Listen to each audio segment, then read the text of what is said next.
to her. I feeling heat beneath my skin, and believing my transformation had begun. Nothing happened. The packed outer called me a late bloomer. 19 passed without a shift. Then 20. Soon the whispers began. Defective, broken, tainted by its human blood, the Theres are Grabthus, Banlunar mother, by 21. They had become open ridicule. I once overheard Serena telling her friends that Marcus kept Mike alive only because he felt guilty about my mother. Pending, she believed his guilt would fade and he would send me into the human world. By my 22nd birthday, Marcus had stopped pretending to care. The day and mated. The kidness grandmother agran once because my presentness made the uncomfortable and I banned into me to Omegas. And your vain was were handed to Omegas, and I was told to stay indoors. The silent ones annied. Kira grandmother rejected me openly. The rest of the pack treated it as permission. Die silent. Wi-Fi's. I was shoved it in corridors, ever belonging. My belongings vanished, and my portions that I began eating alone in the storage room, they had turned into my bedroom, the 9 Chandine Wars. Vanessa, maid, she asked for help with her dresses. In private, she reminded me that I would never have a mate worth dressing for, I've ever a mother. She called me a ghost. The final trace of Ashwood existed before she and Serena raised its standards. The worst part was that I believed her. Then the name chain Tronvers and I. Without a wolf, or find the love every wolf dreamed of. I thought I would be alone forever. But being ignored taught me to observe. This third and never. I noticed missing money in the pack accounts. Secret letters Serena received from the Silver Crest and burned. Cayenne Wanadin. Being Dianus between Vanessa and the distance, and her wolf, during transformations.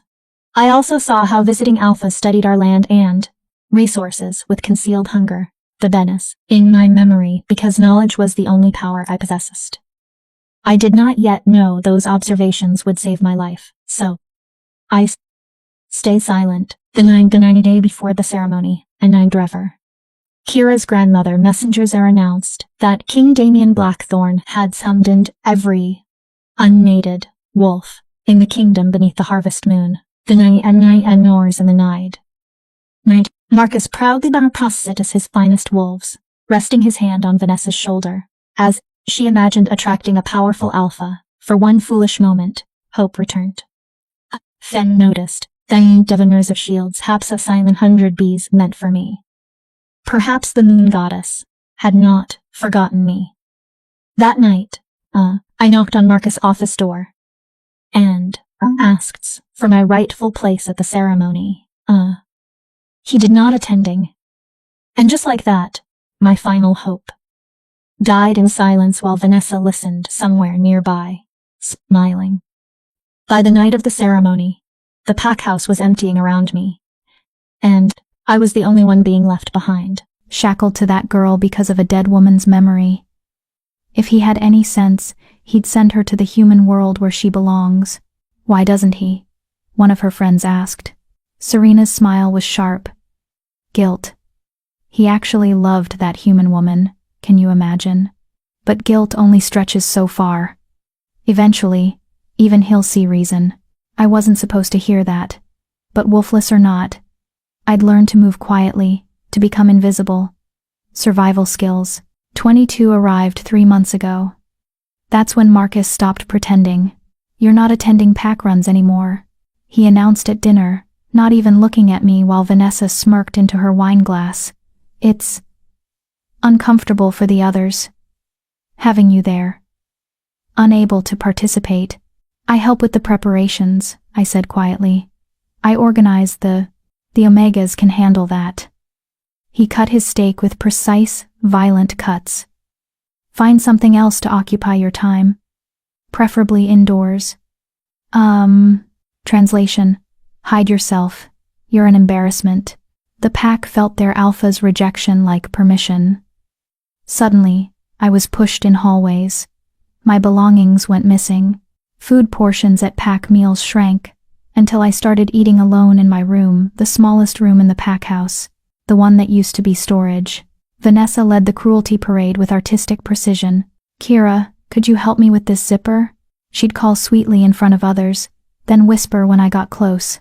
Must be nice, not worrying about clothes. Not like you'll ever have a mate to dress up for. Or, oh, Kira, I didn't see you there. You're so quiet, like a ghost. Maybe that's what you are, the ghost of what this pack used to be before we raised the standards. The worst part? She was right about one thing. Without a wolf, I'd never feel the mating bond, never find my fated mate, never have the one thing every wolf dreams of from childhood, that perfect, destined love that completes your soul. I'd be alone forever. But I had learned something that Vanessa, in all her golden perfection, had never needed to learn. I'd learned to survive, to think, to notice things others missed while they were busy being powerful and beautiful. Like how the pack's finances didn't quite add up, something I'd seen while helping Marcus's beta with paperwork before I was banned from that too. Like how Serena received mysterious letters with a silver crest pack seal that she burned after reading. Like how Vanessa's wolf form, stunning as it was, never quite looked her in the eyes during transformations, as if wolf and human weren't fully aligned. Like how visiting alphas always commented on our territory's excellent strategic position and valuable resources, with a hunger that had nothing to do with hospitality. I collected these observations like others collected pack bonds and affection, filed them away in my mind because knowledge was the only power I had. I didn't know yet that this knowledge would save my life. 3 days ago, the announcement came. The one that set everything in motion. The Alpha King calls a gathering. The messenger declared in our pack hall, his voice carrying the weight of ancient authority. All territories will send their unmated wolves to the grand mating ceremony. 3 nights hence, under the harvest moon, by order of King Damien Blackthorn himself. The hall erupted in excitement. The Alpha King ceremony happened once every decade. Wolves who found mates there were blessed by the king himself, a bond strengthened beyond normal measure. It was the opportunity of a lifetime. We'll send our best, Marcus announced proudly, his hand on Vanessa's shoulder. She glowed under his approval, already imagining which powerful alpha she'd ensnare. I felt that treacherous thing called hope flutter in my chest. Maybe this was my chance. Maybe among hundreds of wolves from across the kingdom, there might be one, just one, who could be mine. Wolf or no wolf. Maybe the moon goddess hadn't forgotten me after all. That night, I knocked on Marcus's office door. That's when he said it. "You're not attending," and my hope died quietly. Like it always did, while Vanessa probably heard through the door and smiled. If stories like Kira's remind you that worth isn't determined by others' cruelty, subscribe if you haven't, to join others who believe hidden strength deserves recognition, because sometimes the wolves who can't howl learn to bite the hardest. Chapter 1. The Night of Broken Chains. The pack house was emptying like a sinking ship, and I was the only rat staying behind. From my tiny window, the one that overlooked the servants' entrance, because of course it did, I watched them leave. Wolves dressed in their ceremonial finest, laughing and jostling each other with excited energy. The unmated ones practically vibrated with anticipation. Tonight, under the harvest moon, they might find their forever. Vanessa emerged like a queen, gracing peasants with her presence. Her dress was custom-made, a flowing silver creation that caught the moonlight and made her look ethereal. Her blonde hair was twisted into an intricate crown braid, woven with actual diamonds. Actual diamonds. I'd helped pay for those diamonds, actually. Well, my mother's inheritance had. The one Marcus controlled for my own good, until I turned 25. The one that seemed to shrink every year while Vanessa's wardrobe expanded. "You look stunning, darling," Serena cooed, adjusting a diamond that didn't need adjusting. "Every unmated alpha will fall at your feet, not just unmated alphas, mother." Vanessa's smile was sharp enough to cut.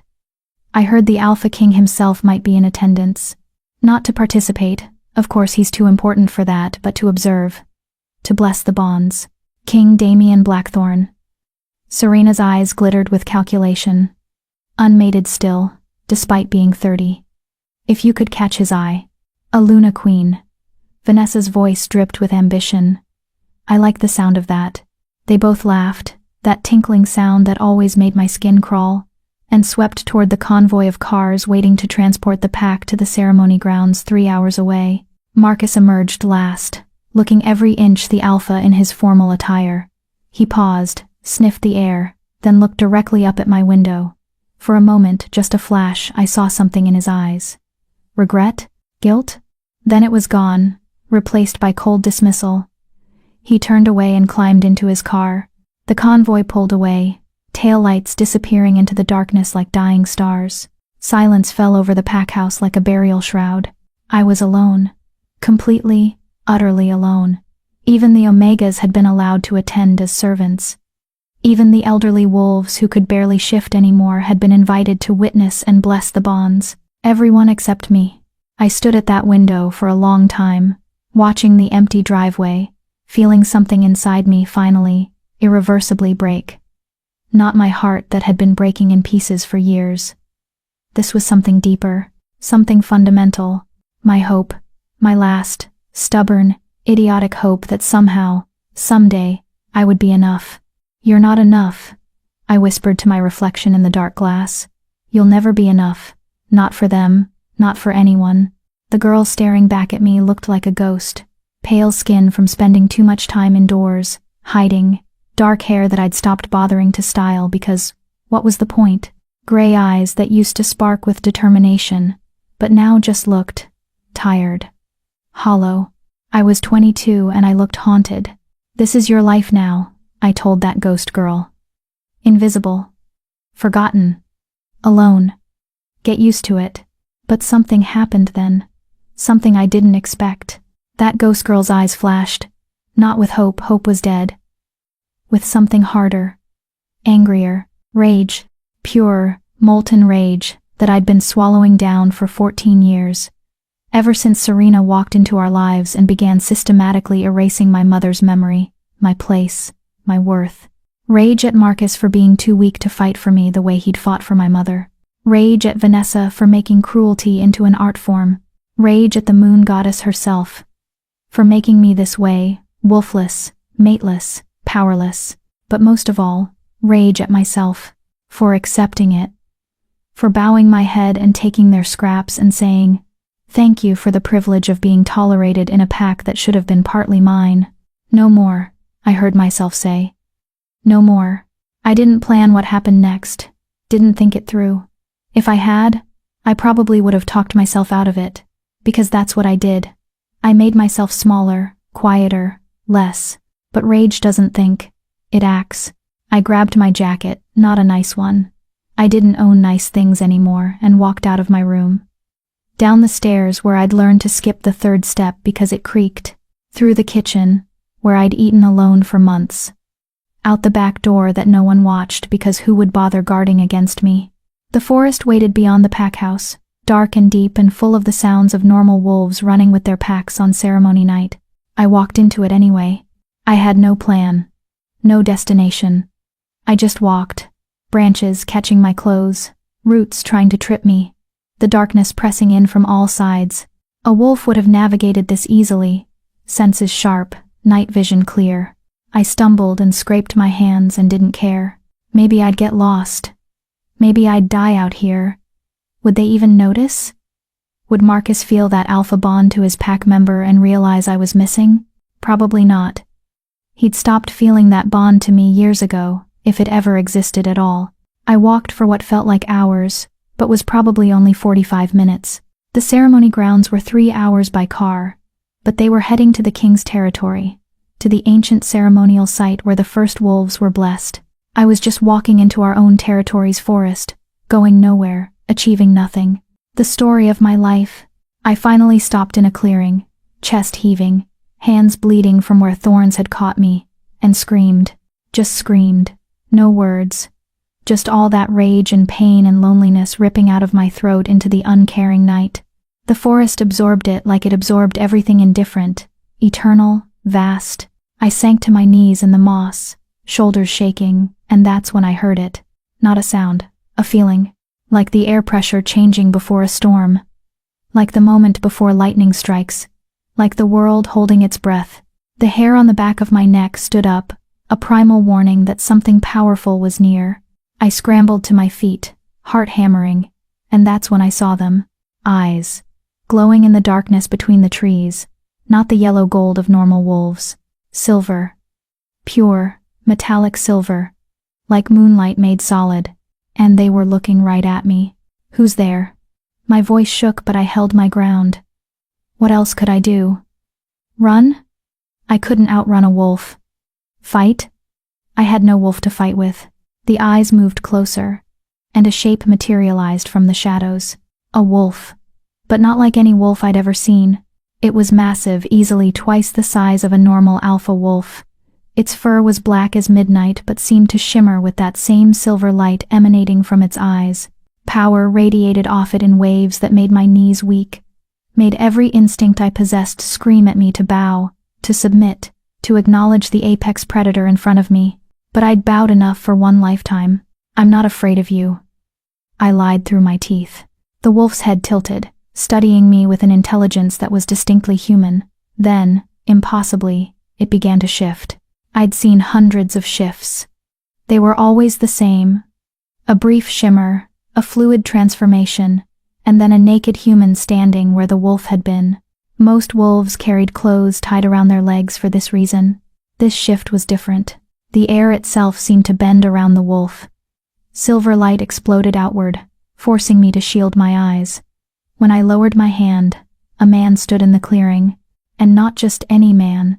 He was tall, at least 6'4", with a build that spoke of deadly power barely contained. Black hair that looked like he'd been running his hands through it. Sharp, angular features that were somehow both beautiful and harsh. And those eyes, still silver, still glowing faintly, fixed on me with an intensity that made me feel naked despite being fully clothed. He was also completely nude, because shifting destroyed clothes. But he wore it like armor, completely unbothered, utterly confident. I tried very hard to keep my eyes on his face. "You're on my territory," he said, and his voice was like whiskey and smoke, dark, smooth, dangerous. My territory. Not pack territory. Pack lands were communal, belonging to the pack as a whole. Only one kind of wolf spoke like that. "You're the Alpha King," I whispered. His lips curved into something that wasn't quite a smile. "Damien Blackthorne. And you're Kira Ashwood." The world tilted. He knew my name. The Alpha King knew my name. "How do you?" I started, then stopped, because my brain was too busy short-circuiting to form complete sentences. "I was heading to my own ceremony," he said, moving closer with a predator's grace. "The one your entire pack is currently attending. The one you should be at." Each step closer made my heart pound harder. Not from fear, exactly, though there was that. From something else. Something that made my skin feel too tight and my breath come too fast. "I wasn't invited," I managed to say. His eyes flashed with something dangerous. "Explain." It wasn't a request. It was a command from a king to a subject, weighted with an alpha power so strong it made my knees actually buckle. I caught myself on a tree, forcing myself to stay upright, and suddenly all that rage came flooding back. Why should I? The words came out sharper than I intended. "You're the Alpha King. I'm nobody, wolfless, defective, an embarrassment. At least, that's what my alpha says. So why would you care if I was invited or not?" Silence fell over the clearing, heavy and dangerous. I just snapped at the Alpha King. The most powerful wolf in the kingdom, the one who could end my life with a thought, who commanded ultimate authority over every pack, who I should be bowing to and calling, "Your Majesty." Instead, I'd just mouthed off to him while covered in dirt and bleeding from thorn scratches, in the middle of his forest, without an ounce of proper respect. My mother would be horrified, but my mother was dead, and I was so tired of being respectful to people who didn't respect me back. Damien Blackthorne stared at me for a long moment. Then he did something I didn't expect. He threw back his head and laughed. It was a real laugh, deep and genuine, and it transformed his harsh features into something almost warm. Almost. "Wolfless," he repeated, still chuckling. "Is that what they told you?" "It's what I am," I said bitterly. I never shifted. 18 came and went. 19. 20. 21. 22. No wolf. No bond to the pack. Nothing. Interesting. He moved closer still, now only a few feet away, and suddenly I was very aware of his size, his power, his nakedness. "Tell me," Kira Ashwood. Do you know why some wolves don't shift on their 18th birthday? Late bloomers? I offered weakly. Sometimes. His silver eyes bore into mine. Or suppressants. The word hung in the air between us like a bomb waiting to explode. Suppressants, I repeated slowly. Those are illegal. The council banned them 50 years ago after Port of Tays. After too many ambitious wolves used them to prevent rivals from shifting, Damien finished. To keep power concentrated, to eliminate threats. He took another step closer, and I could feel the heat radiating off his skin. Tell me, who prepares your food? My mind raced. The pack kitchen, but who specifically? I eat mostly in my room now. Vanessa usually brings dye. I stopped, the words dying in my throat. Vanessa, who'd been so sweet about bringing me dinner these past 4 years. You shouldn't have to eat with the pack if they're mean to you, Kira. I'll bring you something. Vanessa, who always made sure my plate was specially prepared. No, I whispered. She wouldn't. Why would she? Why would your stepsister want to keep you powerless? Damien's voice was soft but sharp. You're the Alpha's daughter. Trueborn, even if half-human. If you shifted, especially if you shifted into a strong wolf, you'd be a threat to her position. To her mother's position. The pieces clicked into place with horrifying clarity. The way Vanessa always insisted on preparing my plate herself at pack dinners, before I started eating alone. The special supplements Serena had insisted I take for my health starting at age 17. The way they'd both looked, almost relieved each birthday when I didn't shift, despite their fake sympathy. 4 years, I said, my voice hollow. They've been poisoning me for 4 years. Probably longer. Suppressants work best if started before the first shift. Damien's expression was carved from ice. They've been stealing your wolf from you, Kira. Keeping you weak. Keeping you nothing. Something inside me cracked wide open. All those years. All that pain. All that believing I was broken. Defective. Wrong. I wasn't broken. I was sabotaged. I'm going to kill them. I heard myself say calmly. I'm going to shift into whatever wolf I am, and I'm going to rip out their throats. Good, Damien said, and his smile was all teeth. But first, you're coming with me. Where? To the ceremony. His eyes glinted with something that might have been satisfaction, or might have been vengeance, hard to tell. Where I'm going to ask a very simple question in front of every alpha in my kingdom. Where is Kira Ashwood? And despite everything, despite the rage and the pain and the betrayal, I felt my lips curve into a smile that probably looked as dangerous as his. They banned me from the ceremony, I said. Said I'd be an embarrassment. Oh, you'll be present at this ceremony, Kira. Damien extended his hand to me, and even though he was still completely naked, and I was a mess, and nothing about this situation made sense, I took it. And when your alpha has to explain to his king why he banned his own daughter from a royal summons, we'll see who's embarrassed. His hand was warm and rough, and the moment our skin touched, I felt it. A spark. A pulse. Like electricity running under my skin.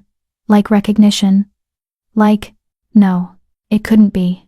I was wolfless. I couldn't feel the mate bond. That was impossible. But Damien's eyes widened slightly, his grip on my hand tightening, and I knew he felt it too. Well, he said softly, dangerously. This just got interesting. Chapter 2. The King's Claim. I can't go to the ceremony like this, I said, finally finding my voice and trying very hard to ignore the fact that the Alpha King was still holding my hand, and still very much naked. I'm covered in dirt and blood, and you'll go exactly like this, Damien interrupted, his thumb brushing against my palm in a way that sent shivers up my arm. Covered in the evidence of what they've done to you. Let every alpha in my kingdom see what happens when a pack alpha abuses his authority. But, do you trust me, Kira? It was an absurd question. I'd known him for all of 10 minutes. He was the Alpha King, the most powerful, dangerous wolf in existence. Trust him? But when I looked into those silver eyes, I saw something that made my breath catch. Fury. Not at me. For me. The kind of protective rage that I'd spent years dreaming my father might show. I don't know you well enough to trust you, I said honestly. But I trust that you're angry about what they did. And right now, that's enough. His smile was sharp and approving. Smart girl. Now, we need to move quickly. The ceremony has already begun, and I need to make an entrance at precisely the right moment for maximum impact. You planned this, I realized. You knew I'd be here. I suspected. He finally released my hand, and I hated how much I missed the contact immediately. I've been investigating your pack for months. Discrepancies in territory reports, unusual financial transactions, complaints from border packs about Ashwood wolves crossing boundaries without permission. Your alpha has been sloppy. Marcus is a lot of things, but sloppy isn't usually one of them. He is when he's distracted by a manipulative mate and an ambitious daughter. Damien moved to where he'd apparently stashed clothes behind a tree, because of course he had, and began dressing with efficient movements. Serena comes from Silvercrest, yes? Yes. How did you langer?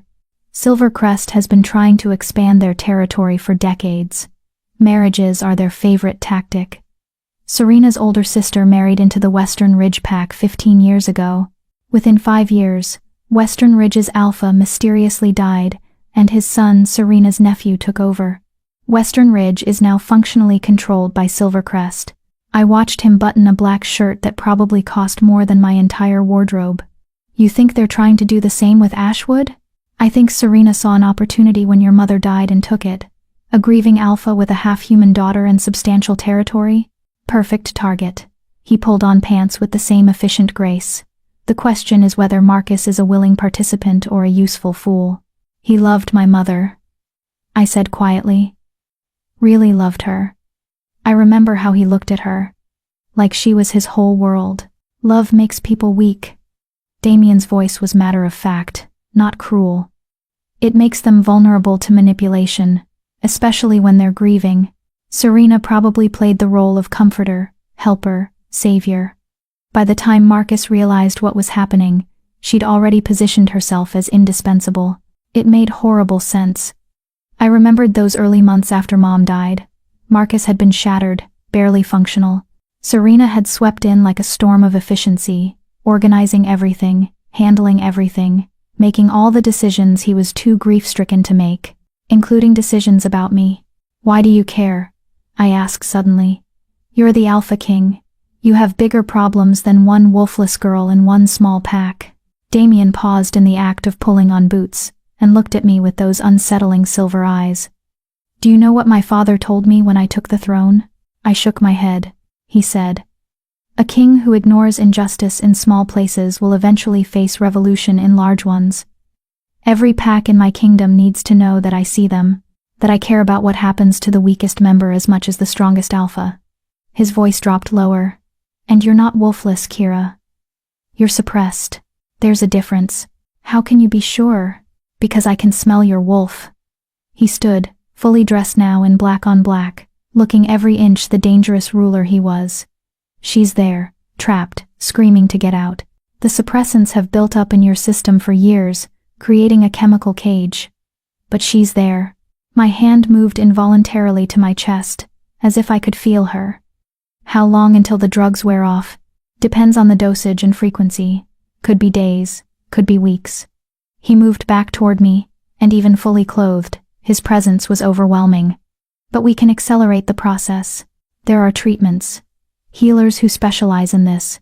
By the next full moon, you'll shift. By the next full moon. 4 weeks away. After years of believing I was broken, I could be whole in 4 weeks. If Damien was telling the truth, if this wasn't some elaborate game, if, why should I believe you? The question came out more desperate than I intended. You could be lying. This could be a trick. I don't know you. I don't know anything except that you're powerful and I'm not. And powerful people lie to powerless people all the time. Damien studied me for a long moment. Then, he did something completely unexpected. He took my hand again and placed it over his heart. Feel that? He asked. His heartbeat was strong and steady under my palm, but that wasn't what made my breath catch. It was the warmth spreading from the point of contact, the same electric pulse I'd felt before, now stronger, more insistent. What is that? I whispered. Recognition, he said simply. The beginning of a mate bond. The world tilted again. That's impossible. I'm wolfless. I can't feel.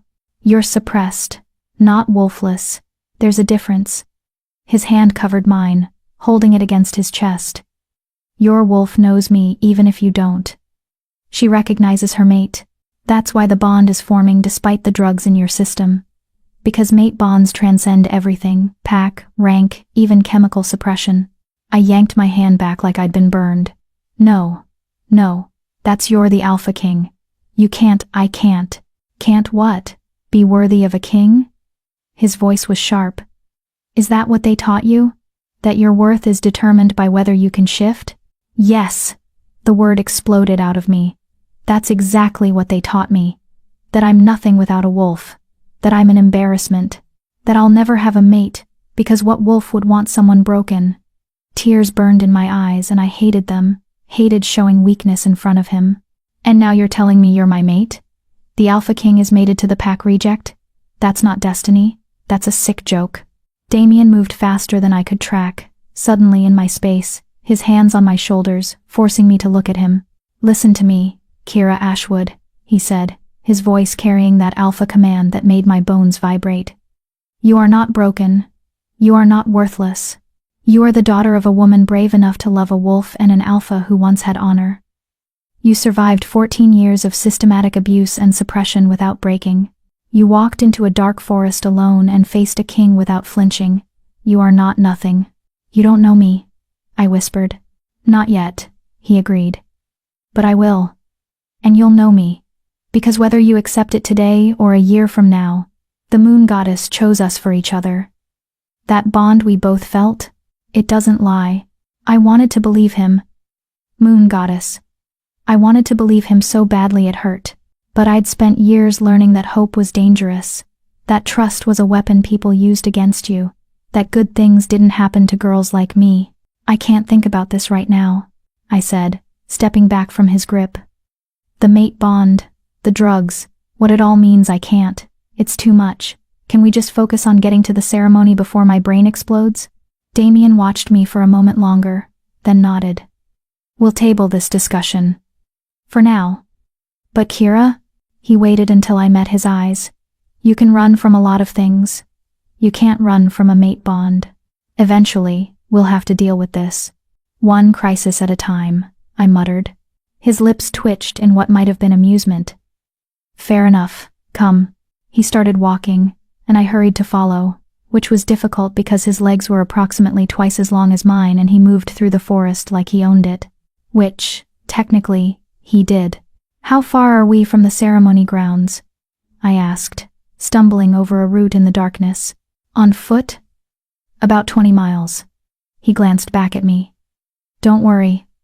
We're not walking. Then how? A howl cut through the night, then another, then a dozen more, rising in a chorus that made my chest ache with longing for something I'd never had. Wolves emerged from the darkness between the trees, massive, powerful, deadly. Their eyes glowed various shades of gold and amber as they formed a circle around us. I froze, every survival instinct screaming danger. Easy, Damien said, his hand finding mine again. They're mine, my personal guard. As if responding to his words, the wolves bowed their heads in submission. All except one. This wolf was almost as large as Damien's form had been, with dark gray fur and scars across its muzzle that spoke of many battles. It padded forward and shifted in that same shimmer of light. A man emerged middle-aged, built like a tank, with a face that had been broken and reset multiple times. He pulled on pants he'd had tied around his leg, and bowed to Damien. Your Majesty. We've been tracking you since you shifted direction. Of course you have, Garrett. Damien's tone was fond despite his words. May I present Kira Ashwood? Kira, this is Garrett Stone, captain of my guard and the biggest mother hen you'll ever meet. Garrett's eyes landed on me, and I saw them widen slightly as he took in my appearance. Dirt, blood, torn clothes, and the fact that I was standing next to his king, while said king held my hand. To his credit, he didn't comment, just bowed his head to me respectfully. Miss Ashwood. Just Kira, I said weakly. Please. We need to reach the ceremony grounds immediately, Damien said. I assume you brought vehicles? 3 SUVs, parked half a mile north. Garrett's eyes flicked between us. Sir, if I may ask. You may not. Damien's voice carried finality.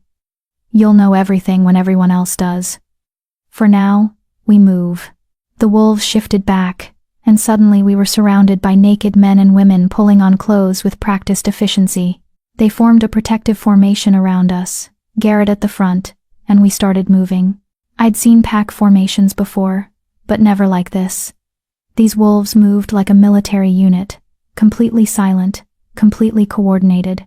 Every sound in the forest was assessed, every shadow checked. These weren't just guards.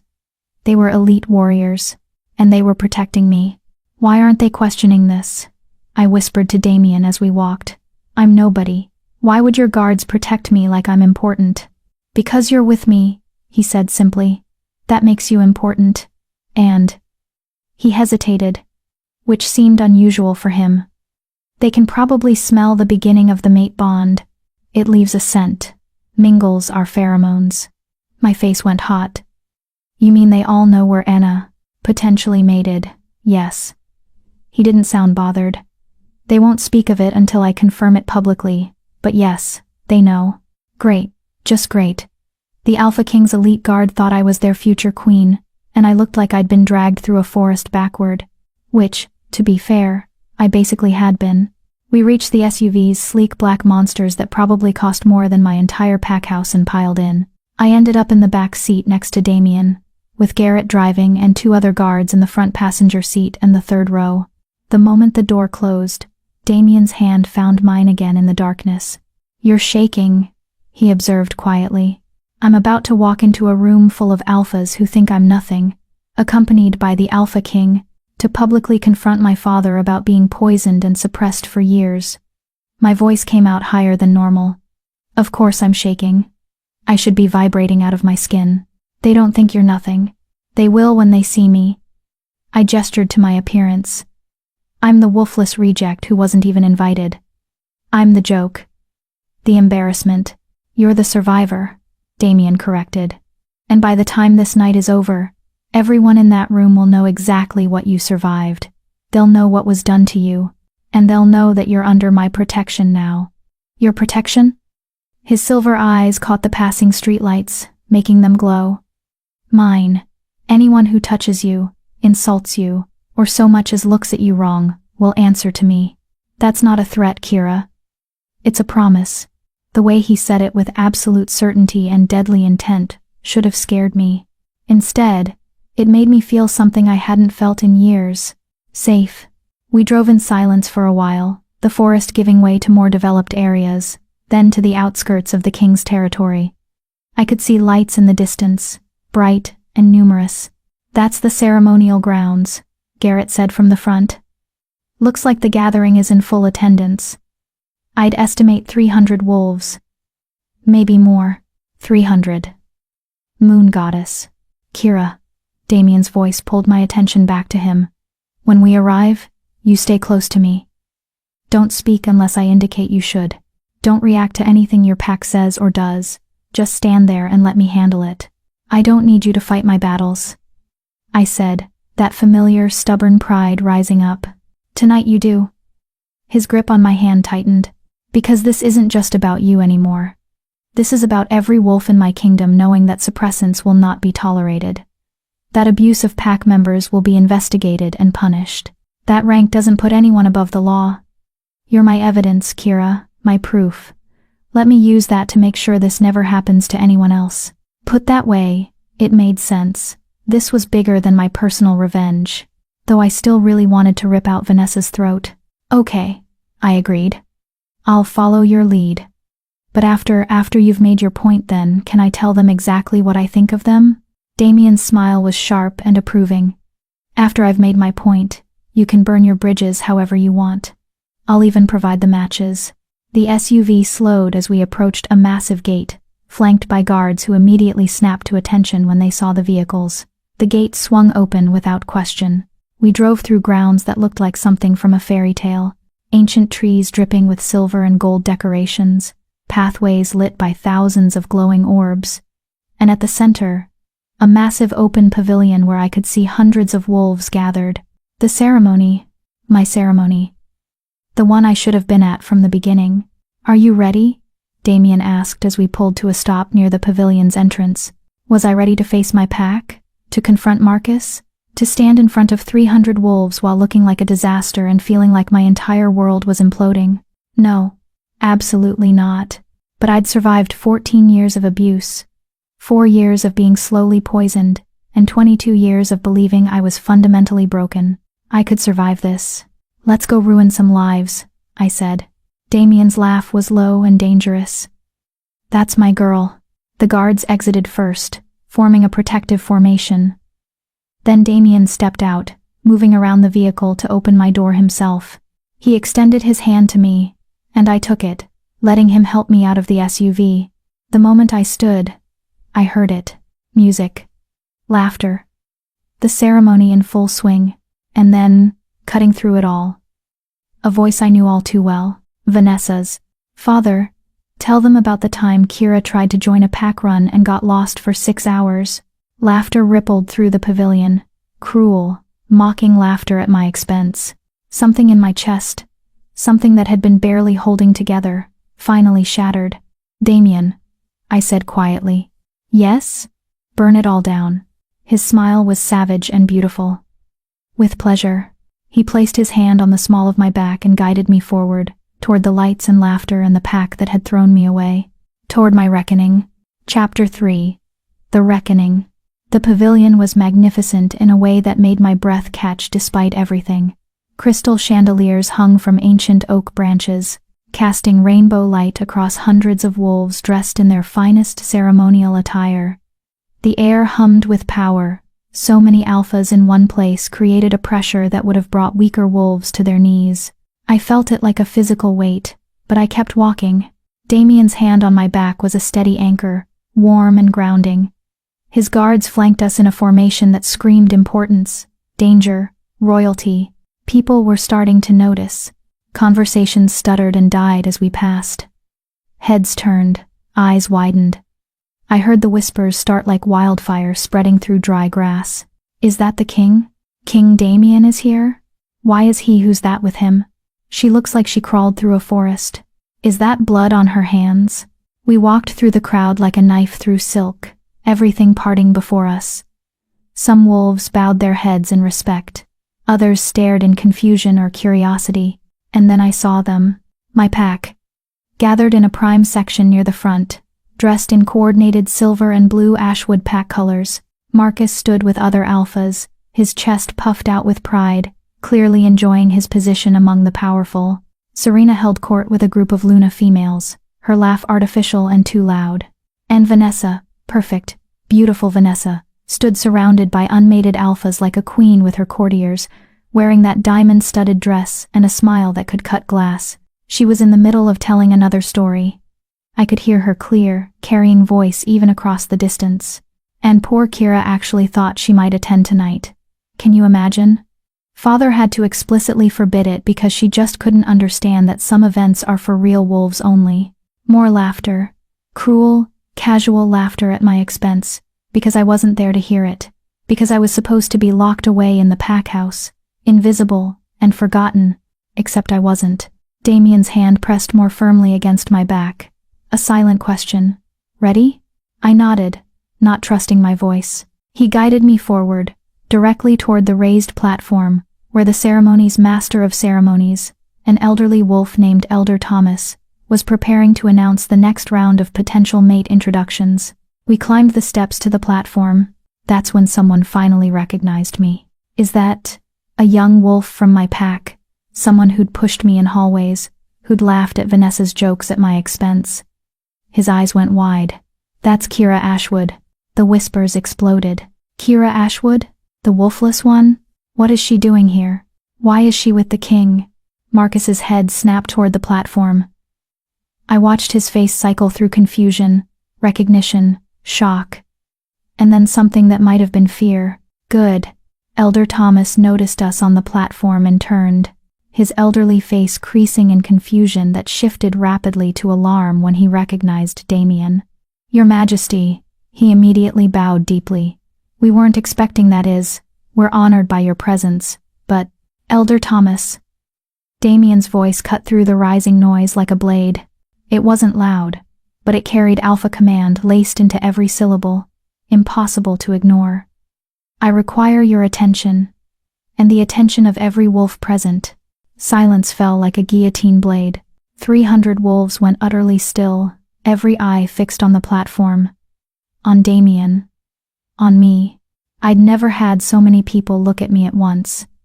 Part of me wanted to run, to hide, to make myself small and invisible like I'd learned to do. But Damien's hand was still on my back, steady and warm. And something in me, something that had been beaten down but never quite broken, lifted its head and refused to cower. I apologize for the dramatic entrance, Damien continued, his voice carrying effortlessly across the pavilion. But I've encountered a situation that requires immediate attention, a situation that, frankly, makes me question whether this ceremony should continue at all. Gasps rippled through the crowd. Canceling the ceremony? The one that happened once a decade? That was unthinkable. Marcus stepped forward from the crowd, his alpha bearing on full display. Your Majesty, I'm sure whatever concerns you have can be addressed after. Alpha Marcus Ashwood. Damien's voice dropped to something cold and dangerous. I wasn't speaking to you. In fact, you should probably be very quiet right now. Marcus's face flushed red, but he pressed his lips together. You didn't argue with the Alpha King. Not publicly. Not when he used that tone. Damien surveyed the crowd with those eerie silver eyes, letting the tension build. I came to this ceremony to observe and bless the matings, as is tradition, he said. I expected to see the best and brightest of my kingdom's unmated wolves. I expected to see honor, tradition, and respect for the moon goddess's gifts. His expression hardened. Instead, I found something that offends me deeply, a crime that strikes at the very heart of what we are as wolves. The silence was absolute. I could hear my own heartbeat, rabbit-fast in my chest. Some of you may recognize the young woman beside me, Damien continued. For those who don't, this is Kira Ashwood, daughter of Alpha Marcus Ashwood, 22 years old, and according to her pack, Wolfless. The word rippled through the crowd with renewed whispers. I felt eyes crawling over me, assessing, judging, finding me wanting. Except she's not Wolfless, Damien said, and his voice cracked like a whip.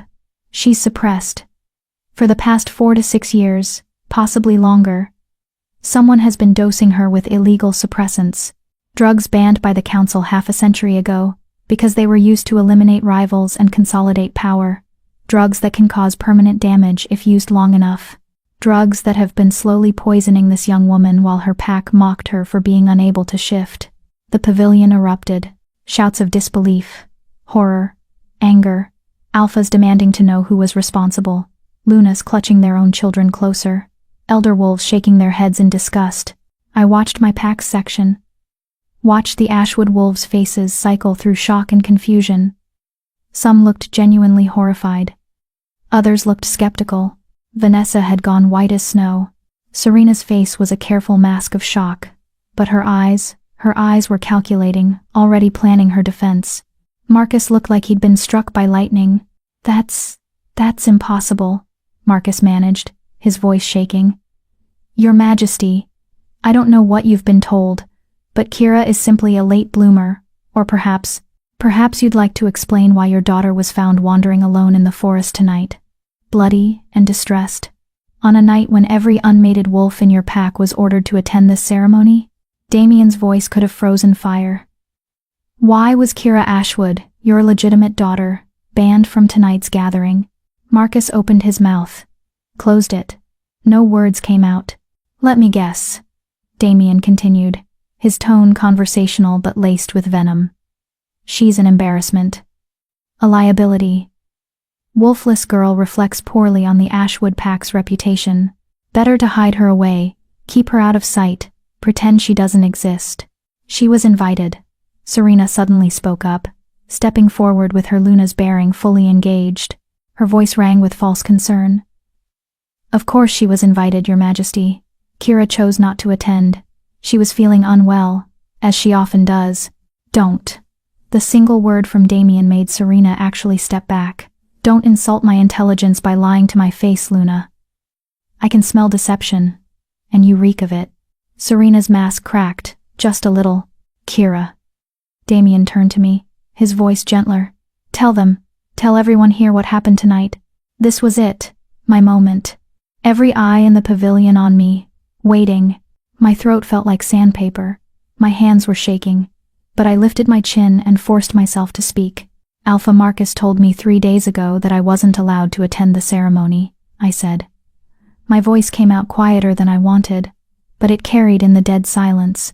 He said I was an embarrassment, that other packs would think less of Ashwood if they saw a Wolfless pack member. He ordered me to stay in the pack house, out of sight. That's not, Marcus started. He's not finished, Damien snapped. I took a shaky breath. I've been told my entire life that I'm defective, broken, that I'm nothing without a wolf. My stepmother and stepsister have spent years making sure I know my place. Which is nowhere. Hidden. Forgotten. Alone. My voice was getting stronger now, anger burning through the fear. I eat alone because they made pack meals unbearable. I stay in the smallest room in the pack house because my original room, my mother's room, was given to Vanessa the year after my mother died. I'm not allowed at pack runs, pack meetings, or apparently, ceremonies that every other wolf is invited to. Because I'm the embarrassment. The reject. The wolfless failure who should have had the decency to disappear. Wolves in the crowd were growling now. Low, angry sounds. Because pack was everything to wolves. Family was sacred. And what I was describing, systematic exclusion and abuse, it went against every instinct they had. And the suppressants? Elder Thomas asked, his aged voice sharp. Do you know who administered them? I looked at Vanessa, at her white face and wide eyes, and the way her hands were clenched into fists at her sides. My stepsister, I said clearly. Vanessa. She always insisted on preparing my meals personally, said she was being kind, bringing food to my room so I didn't have to face the pack. She gave me supplements that she said would help with my health, starting when I was 17, right before my 18th birthday. Every head turned to Vanessa. She laughed. Actually laughed, high and brittle and false. This is insane, she said, her voice carrying that same sweet tone she always used. Your Majesty, surely you don't believe this? She's confused. Probably attention-seeking because she's upset about missing the ceremony. I would never, I love my sister. Sister? The word came out of my mouth like poison. You've never called me sister before. You call me, the wolfless one, when you think I can't hear.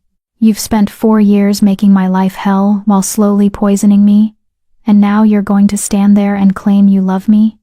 End quote. I do love you. Vanessa's eyes filled with tears. Perfect. Crystalline tears that probably looked genuine to people who didn't know her.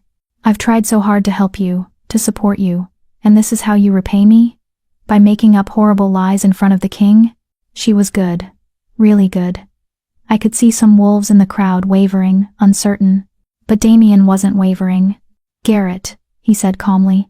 The captain of the guard stepped forward, holding something in his gloved hand. A small vial of amber liquid. Found in Miss Vanessa Ashwood's personal belongings, Garrett said, his voice flat and professional. While you were making your entrance, Your Majesty, I took the liberty of having my team search the Ashwood Pack's guest quarters. This was hidden in a locked case under Miss Vanessa's bed. He held up the vial. And even from where I stood, I could see the liquid inside shimmer with an oily, unnatural sheen. Suppressants, Elder Thomas breathed, his face going gray. Moon Goddess preserve us. Those are suppressants. The pavilion exploded into chaos. Alphas were shouting, demanding justice. Wolves from other packs were backing away from the Ashwood section like they carried plague. My own pack members were staring at Vanessa with horror and dawning rage, because this wasn't just about me anymore. This was about the law. About honor. About a crime so serious that it carried a mandatory sentence. Vanessa's face had gone from white to gray. That's not mine. Someone planted it. Kira probably. Kira has been with me for the past 2 hours, Damien said coldly. And my guards don't plant evidence. They found it, locked in your personal case, hidden under your bed. Would you like to explain how it got there if you didn't put it there yourself? Vanessa's mouth opened and closed like a fish. No words came out. Serena suddenly pushed forward, her Luna's bearing cracking into something desperate. Your Majesty, please. My daughter is young, foolish perhaps, but she meant no harm. It was a misguided attempt to help. Kira was so depressed about not shifting, and Vanessa thought that poisoning her stepsister would help her depression? Damien's voice was sharp enough to draw blood. Please, Luna Serena. Explain to me how systematic poisoning is helpful. It was to protect her. Serena's voice rose, desperation bleeding through. Don't you see? Every birthday that passed without a shift, Kira became more of a target. Wolves were talking, questioning Marcus's bloodline, wondering if he was weak. We were protecting the pack's reputation, protecting Marcus's position, protecting yourselves, I said quietly. You were protecting yourselves. Because if I shifted, especially if I shifted into a strong wolf, I'd be a threat to your positions, to Vanessa's status as the favored daughter, to your control over my father and the pack. Serena's eyes met mine, and for a moment, the mask dropped completely. I saw cold calculation, pure ambition, and no remorse whatsoever. You're half human, she said, her voice like ice. You were never going to be a strong wolf, never going to be good enough. I did you a favor, sparing you the disappointment. Enough. Damien's voice cracked across the pavilion like thunder, and I actually felt wolves around us drop to their knees from the sheer alpha power behind it. You admit it, in front of 300 witnesses, and your king. You admit to systematically poisoning your stepdaughter. Serena seemed to realize what she'd just done. Her face drained of all color. I didn't mean. Marcus Ashwood. Damien turned to my father, who stood frozen among the crowd. You're the alpha, the head of your pack, the one responsible for the safety and well-being of every member. Did you know? Marcus looked at me, really looked at me, for the first time in years. I saw something break in his face. No, he whispered. Moon goddess. No, I didn't. I thought she was just... His voice cracked. Kira, I swear I didn't know. I thought you were truly wolfless. You thought it was easier to believe I was broken than to question why your perfect new family might want to keep me that way, I said, and I was surprised by how steady my voice was. You chose them over me, father. Every day for 14 years, you chose them over me. Because I was weak, Marcus said, and tears were actually streaming down his face. Because I was drowning in grief, and Serena was there, and I let her make decisions I should have made, and I failed you. I failed your mother. I failed everything I was supposed to be. It was the most honest thing he'd said to me in over a decade. It was also too late. The law is clear, Elder Thomas said, his voice heavy with regret. Use of suppressants on another wolf without consent is a crime punishable by exile or death, at the king's discretion. No, Vanessa shrieked. You can't. I'm the alpha's daughter. You're a poisoner, Damien said flatly. And you'll face the consequences, as will your mother. Your Majesty, please. Marcus dropped to his knees, and the sight of an alpha submitting so completely sent shockwaves through the crowd. Please, punish me. Exile me. Strip my rank. Take my territory. Do whatever you want. But my daughter, she's young. She was influenced by her mother. She's 24 years old and spent 4 years deliberately poisoning her stepsister, Damien said. She's not a child, Marcus. She's a criminal. Then make it exile. Marcus begged. Please, Your Majesty. Not death. I know I have no right to ask for mercy. But you don't, I said. Everyone looked at me. I stepped forward, away from Damien's protective hand, and looked down at my father kneeling on the ground. You have no right to ask for mercy, I repeated. You showed me none. She showed me none. They poisoned me, father. Stole years of my life. Made me believe I was worthless. And you let them. So, no, you don't get to beg for their lives now. Marcus's face crumpled. Kira, but I'm not them. I continued, my voice shaking but firm. I'm not cruel. I'm not vindictive, and I don't want their deaths on my conscience. I turned to Damien. Exile, for both of them, stripped of rank and pack bonds, banned from all pack territories in the kingdom. They can go live as rogues and see how they like being nothing. Damien studied me for a long moment. You're certain? The law allows for harsher punishment. I'm certain. Let them live with what they've done. That's punishment enough. He nodded slowly, then raised his voice to carry across the pavilion. By the authority vested in me as Alpha King, I hereby strip Luna Serena Ashwood and Vanessa Ashwood of their ranks, pack bonds, and territory rights. They are exiled from this kingdom, effective immediately. Any pack that harbors them will face sanctions. Any wolf that assists them will be investigated. They are alone. They are nothing, and they are gone. The words resonated with power, with finality. I watched as Serena and Vanessa both gasped, clutching their chests as the pack bonds were severed. It was painful, like having part of your soul ripped away. I knew because I'd felt the bonds weakening over the years as Marcus pulled away from me. But this was different. This was complete. Total. Irrevocable. Guards moved forward, Damien's guards, not pack wolves, and took hold of Serena and Vanessa. No! Vanessa screamed, struggling. Father, don't let them. Father, please. But Marcus just knelt there, broken and crying, and said nothing. They were dragged away, Vanessa screaming curses and Serena silent and stony-faced. And I felt nothing. No satisfaction. No joy. Just exhaustion. Marcus Ashwood, Damien continued. You failed in your fundamental duty as Alpha. You allowed a member of your pack, your own daughter, to be abused and poisoned under your roof.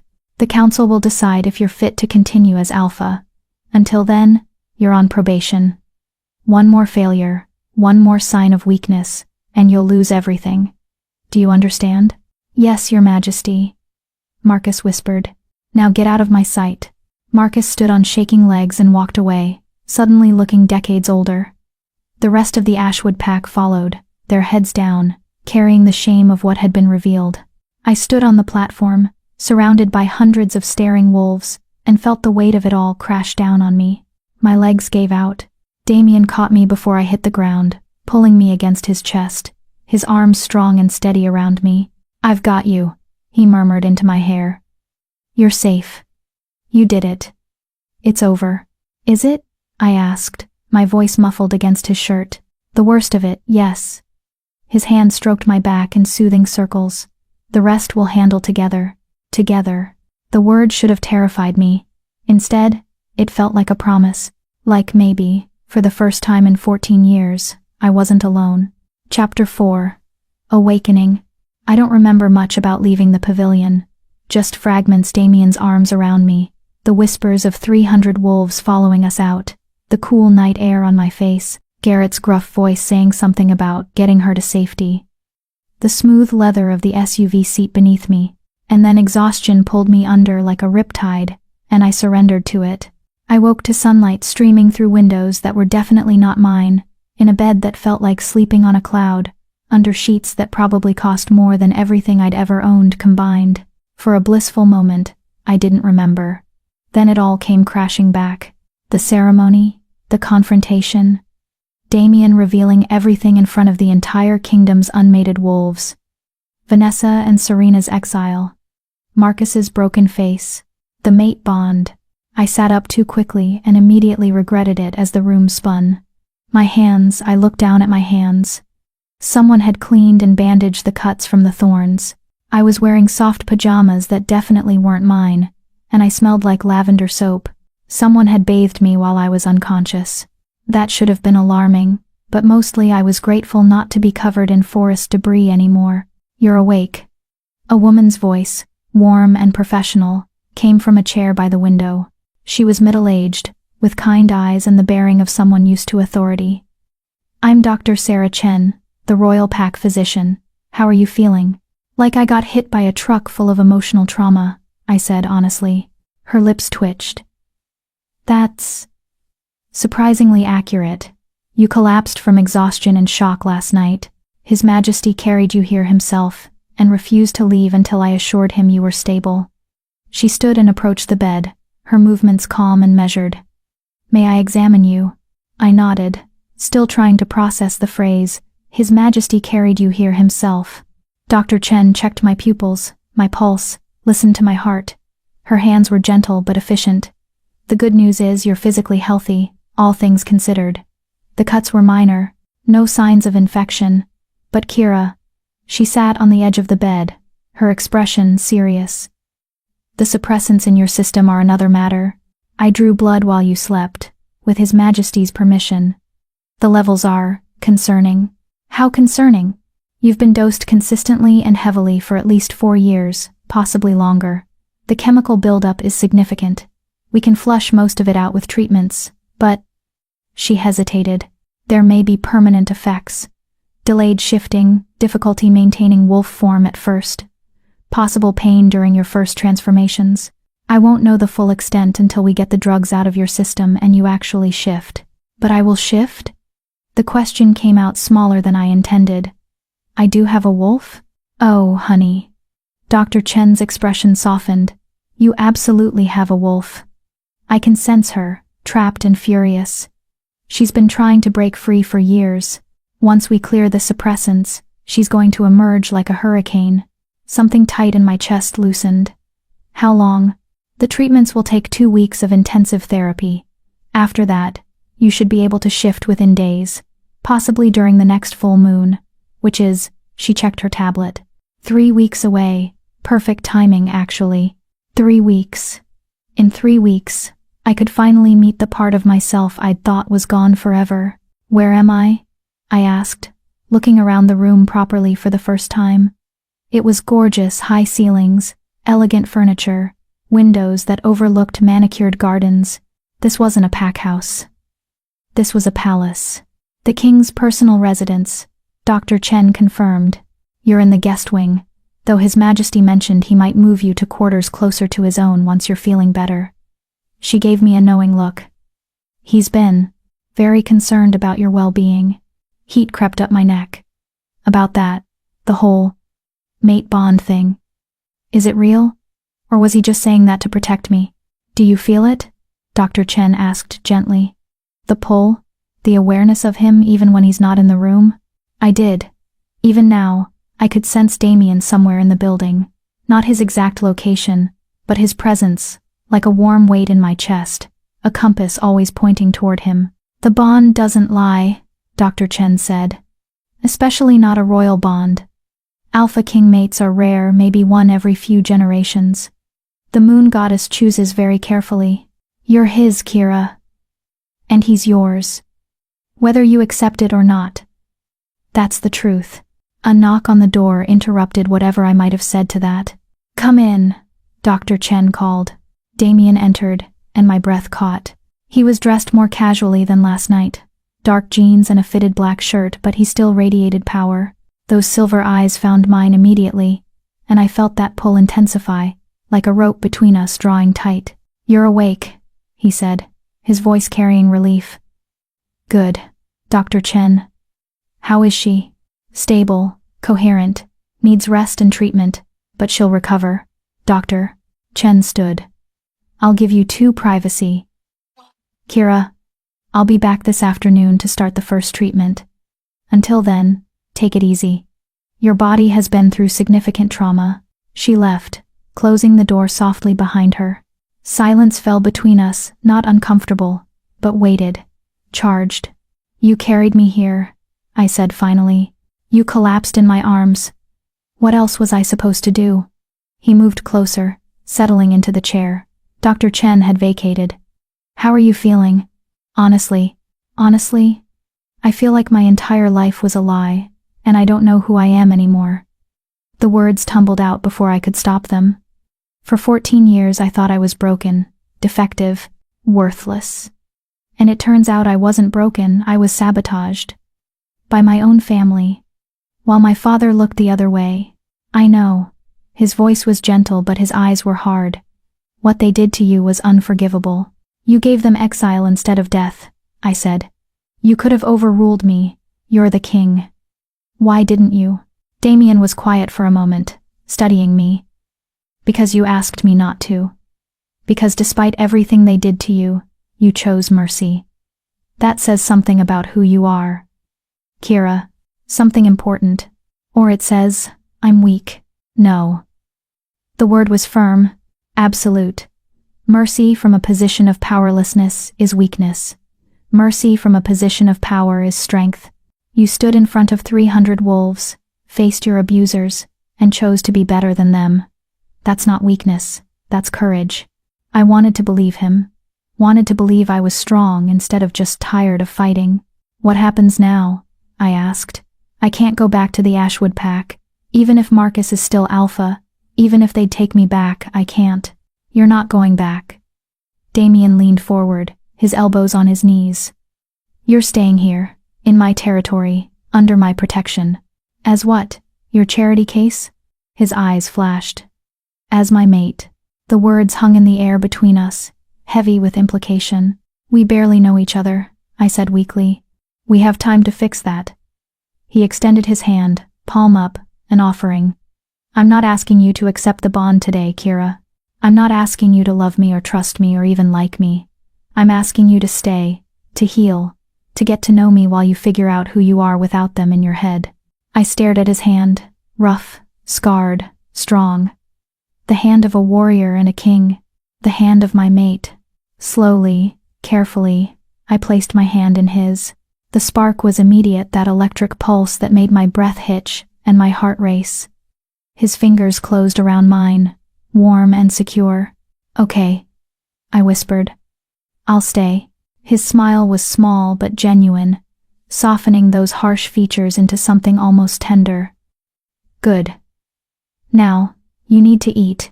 You haven't had a proper meal, and Dr. Chen says probably weeks, based on your physical condition. The pack meals, I started, were probably dosed too, he finished grimly. Which is why you'll eat food prepared by my personal kitchen staff, who are all vetted and loyal and definitely not trying to poison you. He stood, still holding my hand, and gently pulled me to my feet. My legs were shaky but held. Can you walk, or should I carry you? The image of the Alpha King carrying me through his palace made my face heat. I can walk. Pity. His eyes glinted with humor. I was rather enjoying the carrying. Was he flirting with me? The Alpha King was flirting with me? He led me out of the room and through hallways that belonged in a magazine spread all elegant architecture and priceless art. Wolves we passed immediately bowed their heads in respect. To him, obviously, but also, I noticed, to me. Why are they bowing to me? I whispered. Because you're with me, he said simply. Because they can smell the mate bond forming, and because word has spread about what happened last night. You're something of a celebrity now, the suppressed wolf who faced down her abusers in front of the entire kingdom. That's not how I want to be famous, I muttered. Too late. Own it. We reached a small dining room, smaller than the formal ones, he explained, used for private meals. A table was already set with enough food for a small army. My stomach growled loudly. Damien's laugh was low and warm. Sit, eat. I'll answer any questions you have. I sat and started filling my plate, trying not to look too desperate. But the food, moon goddess. The food. Fresh fruit, perfectly cooked eggs, bacon that actually tasted like bacon instead of the sad, limp strips I'd been getting. Pastries that melted on my tongue. Real coffee, not the instant stuff. I may have moaned a little. Good, Damien asked, amusement clear in his voice. I'm going to marry your chef, I said, around a mouthful of croissant. You're going to marry me, actually. The chef is already mated. I nearly choked. He pounded my back helpfully while I coughed. Too soon? He asked, not sounding sorry at all. Maybe a little. I took a drink of water. You said I could ask questions. Ask away. Why were you investigating my pack? You said last night that you'd been looking into the Ashwood territory for months. Why? Damien's expression turned serious. Multiple reasons. Financial irregularities. Your pack's accounts showed significant transfers to Silvercrest pack over the years. border disputes with neighboring packs that Marcus always seemed to resolve in Silvercrest's favor, reports of unusual activity along your southern border. He leaned back in his chair. And then there were the rumors about you. About me? About Marcus Ashwood's first daughter. The one who never shifted. The one who disappeared from pack events. The one nobody talked about. His silver eyes held mine. Suppressants leave a trail, Kira. Not just chemical, but behavioral. A wolf who should have shifted but doesn't, combined with a pack that systematically erases that wolf from public view. That's a pattern. One I've seen before. This has happened before? 3 times in my reign. Each time, I was too late. The suppressed wolf had either died from the drugs, been killed by their pack, or been driven to suicide. His jaw tightened. I wasn't going to be late again, so I started investigating, planted wolves in neighboring packs to watch and report, reviewed every document from Ashwood territory for the past 15 years, and last night, I decided to see for myself. So, you came to the forest looking for me? I came to Ashwood territory looking for evidence. I found you instead. His voice softened. I found you screaming in a clearing, bloody and alone and so damn angry at the world. And I felt the bond snap into place like lightning. Do you believe in fate? I asked quietly. I didn't used to. He reached across the table, his fingers brushing mine. But the moon goddess doesn't make mistakes. She knew you needed someone powerful enough to protect you, patient enough to let you heal, and strong enough to handle the fire I can sense burning inside you. She knew I needed someone brave enough to face me without flinching, honest enough to call me on my bullshit, and kind enough to show mercy when vengeance would be easier. His fingers laced with mine. So yes, Kira, I believe in fate. Because fate gave me you. My throat felt tight. I'm not who you think I am. I'm not brave or strong. I'm just surviving. You survived 14 years of abuse and 4 years of systematic poisoning without breaking, he said. You stood in front of 300 wolves and told your truth. You showed mercy to enemies who showed you none. And you're sitting here now, planning to keep fighting even though you're terrified. That's not just surviving, Kira. That's warrior spirit. I don't feel like a warrior. You will. His smile was fierce and proud. Once you shift, once you meet your wolf, once you start training, you'll feel it. That strength you've been suppressing to survive, you won't have to suppress it anymore. Training, shifting, meeting my wolf, living without fear. It sounded like a fantasy, like something that happened to other people, not to wolfless rejects from small packs. Except I wasn't wolfless, wasn't a reject, wasn't powerless, not anymore. Tell me about being Alpha King, I said, changing the subject before I could cry into my eggs. What's it like? He laughed. Honestly, endless paperwork, diplomatic headaches, and managing the egos of territorial alphas who all think they know better than me. Sounds terrible.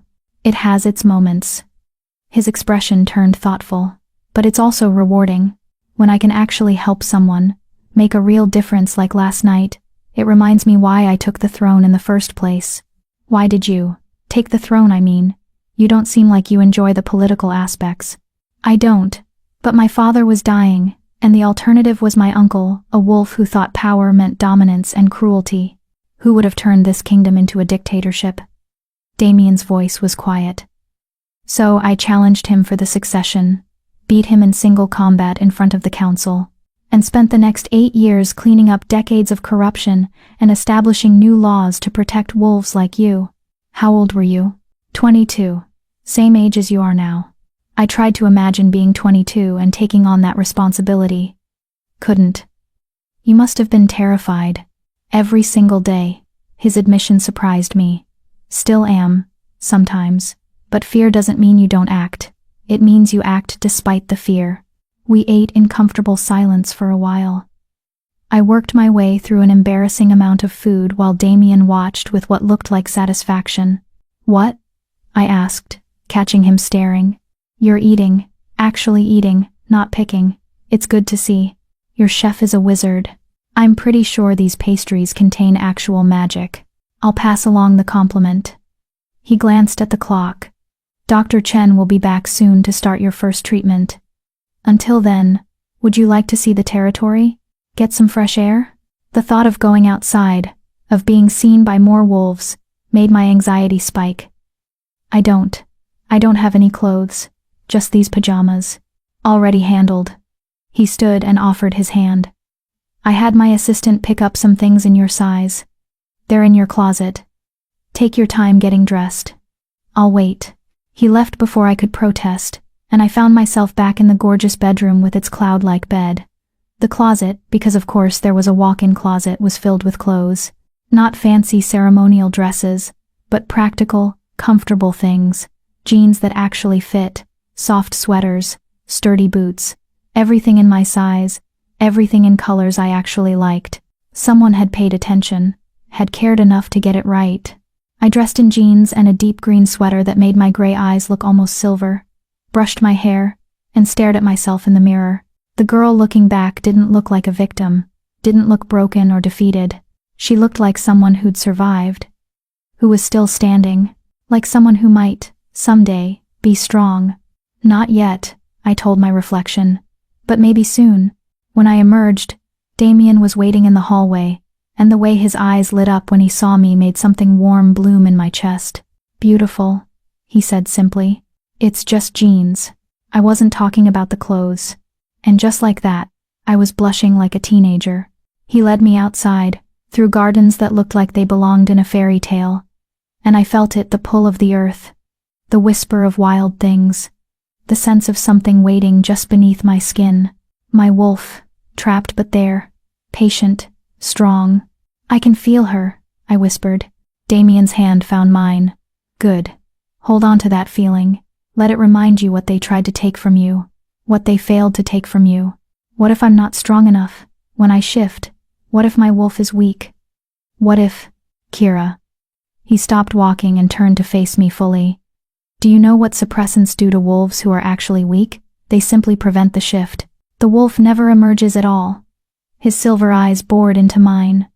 But your wolf? She's been fighting the drugs for years. Fighting to break free. Fighting to protect you. That's not weakness. That's strength beyond measure. How do you know? Because I can feel her too. Through the bond.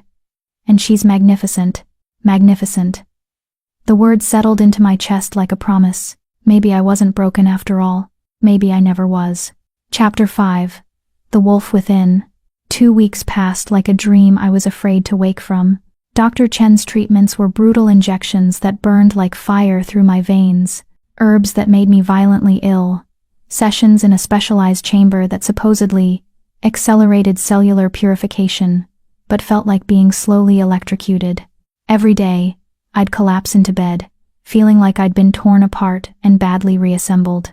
But every day, I felt her stronger. My wolf, clawing at the chemical cage, getting closer to freedom. And every day, Damien was there.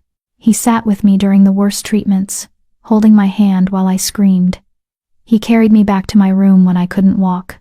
He read to me when the pain was too bad to sleep, his deep voice anchoring me when I wanted to give up. Why are you doing this? I asked one night, after a particularly bad session. You're the Alpha King. You have a kingdom to run. Why are you spending hours sitting with me? He looked up from the book he'd been reading, some ancient text about wolf history that I was pretending to listen to. Because you're mine to care for. Because the bond demands it. Because I want to. The bond, I started, is only part of it, he interrupted gently. Yes, the mate bond creates a pull, a need to be near you. But Kira, I like you. I like your stubborn refusal to give up. I like how you mock my terrible jokes. I like that you're not impressed by titles or power. I like watching you discover who you are without them in your head. His silver eyes held mine. The bond brought us together. But I'm choosing to stay. Choosing. The word felt important. Revolutionary even. No one had ever chosen me before. Not really. I'd been tolerated, controlled, used. But chosen? Wanted? That was new. I like you too, I admitted, my voice small. You're bossy and overprotective, and you have terrible taste in books. This is a classic, but you're also kind. Patient. You listen when I talk. You don't make me feel small. I look down at my hands. I'm not ready for the mate bond. Not ready for everything that means. But I'm glad it's you. His smile was soft and genuine. That's enough. For now, that's more than enough. The third week brought changes I couldn't ignore. My senses sharpened. I could hear conversations from rooms away, could smell the individual components in my food, could see in the dark like it was merely dim instead of pitch black. My strength increased. I accidentally broke a doorknob. Shattered a glass just by gripping it too hard. Dr. Chen said it was normal, my wolf's strength bleeding through as the suppressants cleared. And the dreams started. Every night, I dreamed of running. Of 4 paws instead of 2 feet. Of forest and moonlight and the pure joy of speed. I'd wake up with phantom memories of fur and claws, reaching for something just beyond my grasp. Soon, Dr. Chen said during my final treatment. Maybe even tonight. The full moon rises at midnight. Your wolf is going to answer it. Tonight. My first shift, after years of waiting, of believing it would never happen. Tonight I'd finally meet her. I was terrified. What if something goes wrong? I asked Damien for the 100th time as evening approached. What if the drugs damaged something? What if I shift and can't shift back? What if you're magnificent? He interrupted, pulling me into his arms.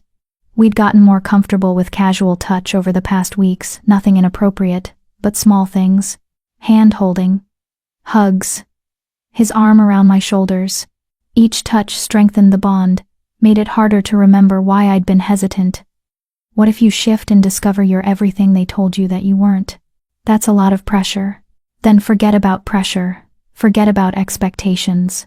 Just feel. Your wolf knows what to do. Trust her. Garrett appeared in the doorway, his gruff face apologetic. Your Majesty, the pack is gathering. They're ready when you are. The pack.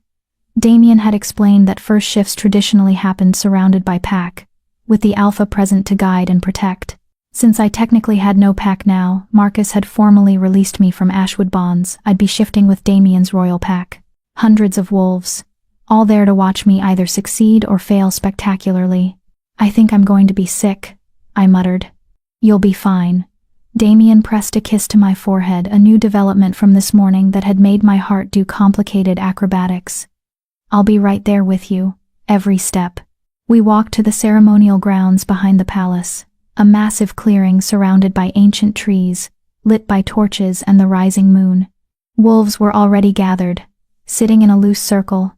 I recognized members of Damien's guard, palace staff, visiting dignitaries, hundreds of eyes, all watching. My steps faltered. Damien's hand found the small of my back, steady and warm. Breathe.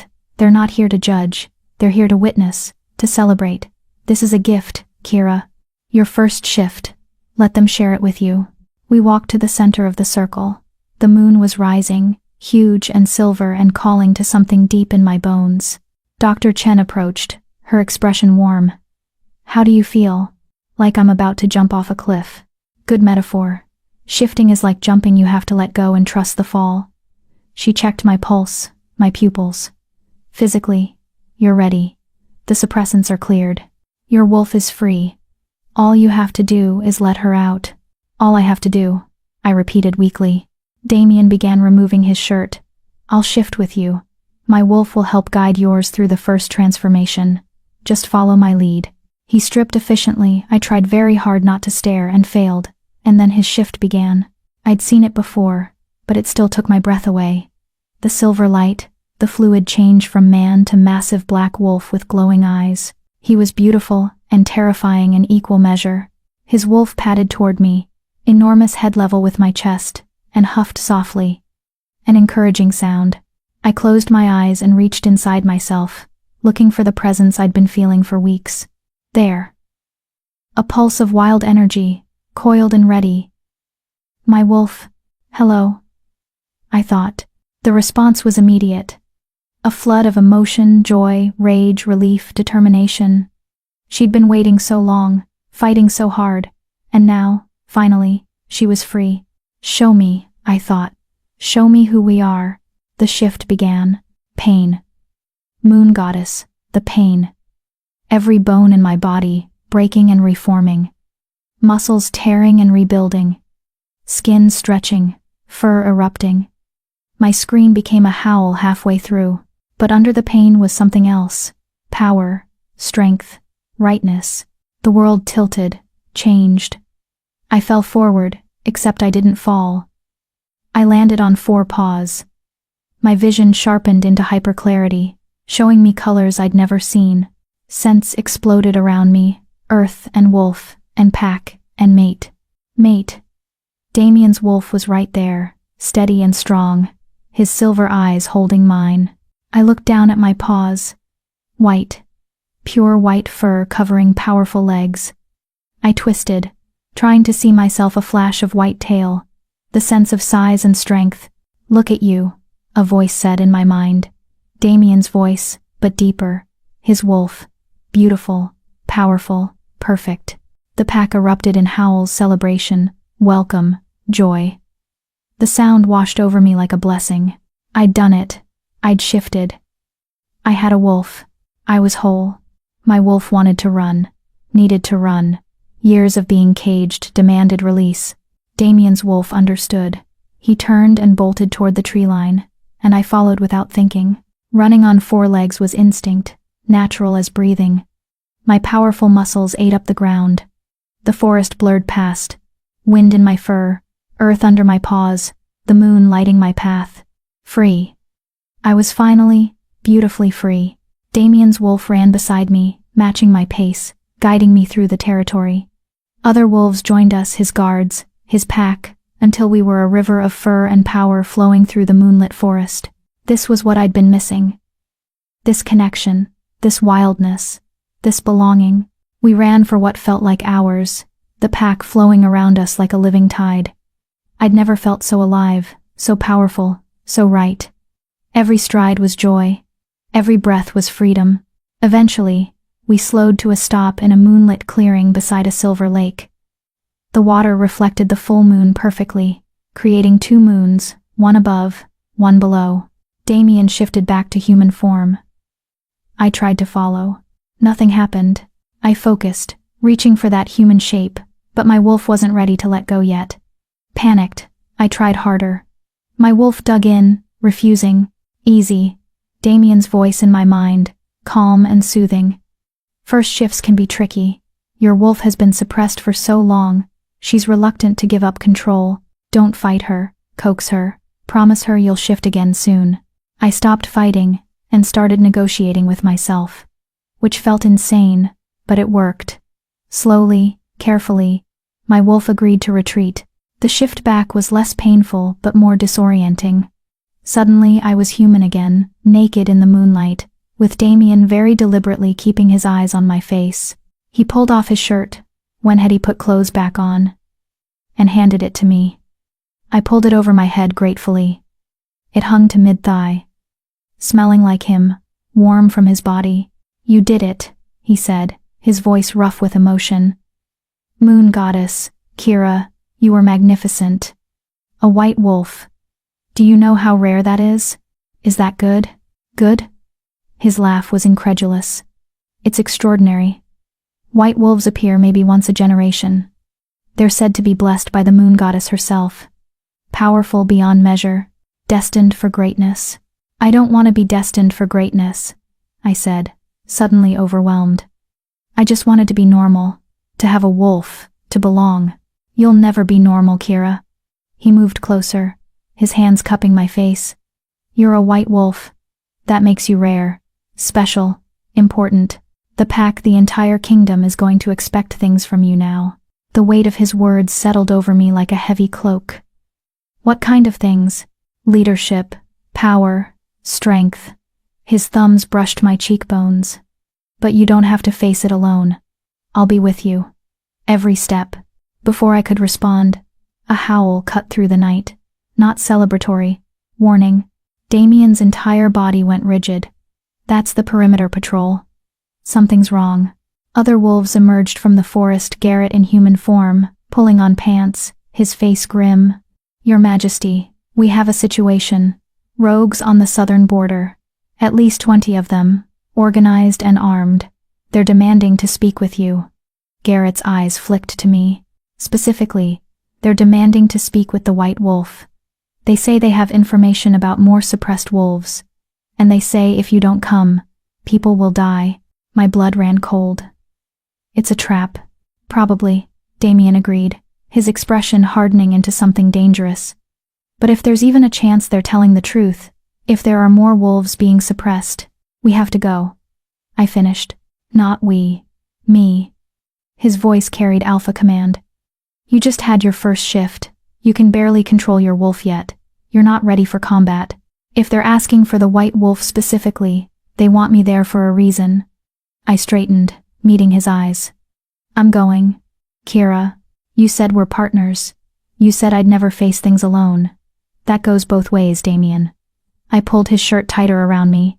Besides, if they want to use me as bait, let them try. I'm not the helpless victim anymore. I'm a White Wolf. Let's show them what that means. Garrett made a choking sound that might have been approval or concern. Damien stared at me for a long moment. Then, slowly, his lips curved into a fierce, proud smile. All right, my White Wolf, let's go show them exactly what you've become. His expression turned deadly serious. But if things go wrong, if I tell you to run, you run. Understood? Understood, I lead. Because if things went wrong, I wasn't running anywhere. I'd spent years running, hiding, making myself small. Those days were over. Chapter 6. The Rogue's Truth. We didn't have time for me to get proper clothes. Garrett threw me a pair of someone's spare sweatpants and a jacket that swallowed me whole. I looked ridiculous, oversized clothes. Bare feet, hair wild from shifting, but I didn't care. 20 rogues on our border wasn't just a random attack. It was organized, deliberate. And they wanted me specifically. The question was why. We moved fast. Damien's elite guard forming a protective formation around us as we headed south. Some stayed in wolf form for speed and combat readiness. Others remained human to communicate and strategize. I stayed human because I wasn't confident I could shift back quickly if needed. My wolf was still too new, too eager, too unpredictable. Talk to me about rogues, I said to Garrett as we half ran through the forest. I thought they were just lone wolves who left their packs. Most are, Garrett replied, his voice steady despite the pace. But organized rogue bands? Those are different. Usually led by exiled wolves with grudges. Sometimes they're mercenaries wolves who'll do anything for the right price. His expression darkened. 20 rogues working together? That takes serious leadership and serious motivation. Or serious desperation, Damien added. If they really do have information about suppressed wolves, they might be trying to bargain for something. Like what? Asylum, territory rights, pardons for past crimes. Damien's jaw was tight. Or it's a trap designed to kill or capture you. The White Wolf who exposed suppressant use in a major pack. You made enemies, Kira. Powerful enemies who might want you silenced. The thought sent ice down my spine. I'd been so focused on my own story, my own recovery, that I hadn't considered the broader implications. How many other wolves were suppressing their pack members? How many saw me as a threat to their power? Silvercrest, I said suddenly. Serena came from Silvercrest. They were using her to infiltrate Ashwood. If they've been doing this to multiple packs, then exposing the practice threatens their entire operation, Damien finished grimly. Which makes you a very valuable target. We reached the southern border in 20 minutes of hard running. The landscape changed here, less forest, more rocky terrain. Defensible, but also harder to maneuver in wolf form. The rogues were waiting in a clearing, just as Garrett had said. 20 of them, all in human form, all armed with silver weapons, the only metal that could seriously harm wolves. They weren't attacking, just standing there, weapons lowered but ready, waiting. At their center stood a woman I recognized. Moon Goddess. I breathed. That's Elena Frost. She was Luna of the Western Ridge Pack. Damien's eyes narrowed. The pack that fell under Silvercrest's control 15 years ago. The one where the Alpha mysteriously died. Elena looked older than I remembered from the pack gatherings, her dark hair streaked with gray. her face lined with stress and exhaustion, but her eyes were sharp, alert. And when she saw us emerge from the tree line, something like relief crossed her features. "Alpha King," she called, her voice carrying clearly. "Thank you for coming. And Kira Ashwood, or should I say Blackthorn now? Thank you for being brave enough to show yourself." Damien's guards tensed, ready to attack at his signal. But he held up a hand, stopping them. "Elena Frost," he said, his voice carrying absolute authority. "You're wanted for treason against your pack, for abandoning your Luna duties, for speaking the truth about what Silvercrest did to Western Ridge," Elena interrupted. "For trying to stop them from spreading to other packs, for attempting to expose their suppressant operation." Her eyes met mine. "For trying to save my daughter before they could do to her what they did to you." The words hit like a physical blow. "Your daughter was suppressed?" "Is being suppressed," Elena corrected, her voice cracking. Present tense. "My beautiful girl, 20 years old, convinced she's wolfless, convinced she's broken, living in Western Ridge under the control of my sister's son, the alpha who inherited, after my mate's convenient death." Her hands clenched into fists. "I've been gathering evidence for 3 years, gathering wolves who escaped Silvercrest's influence, building a case. And then you happened. Me? You exposed the practice in front of 300 witnesses, and the Alpha King himself. You proved suppressants were being used. You survived and became stronger."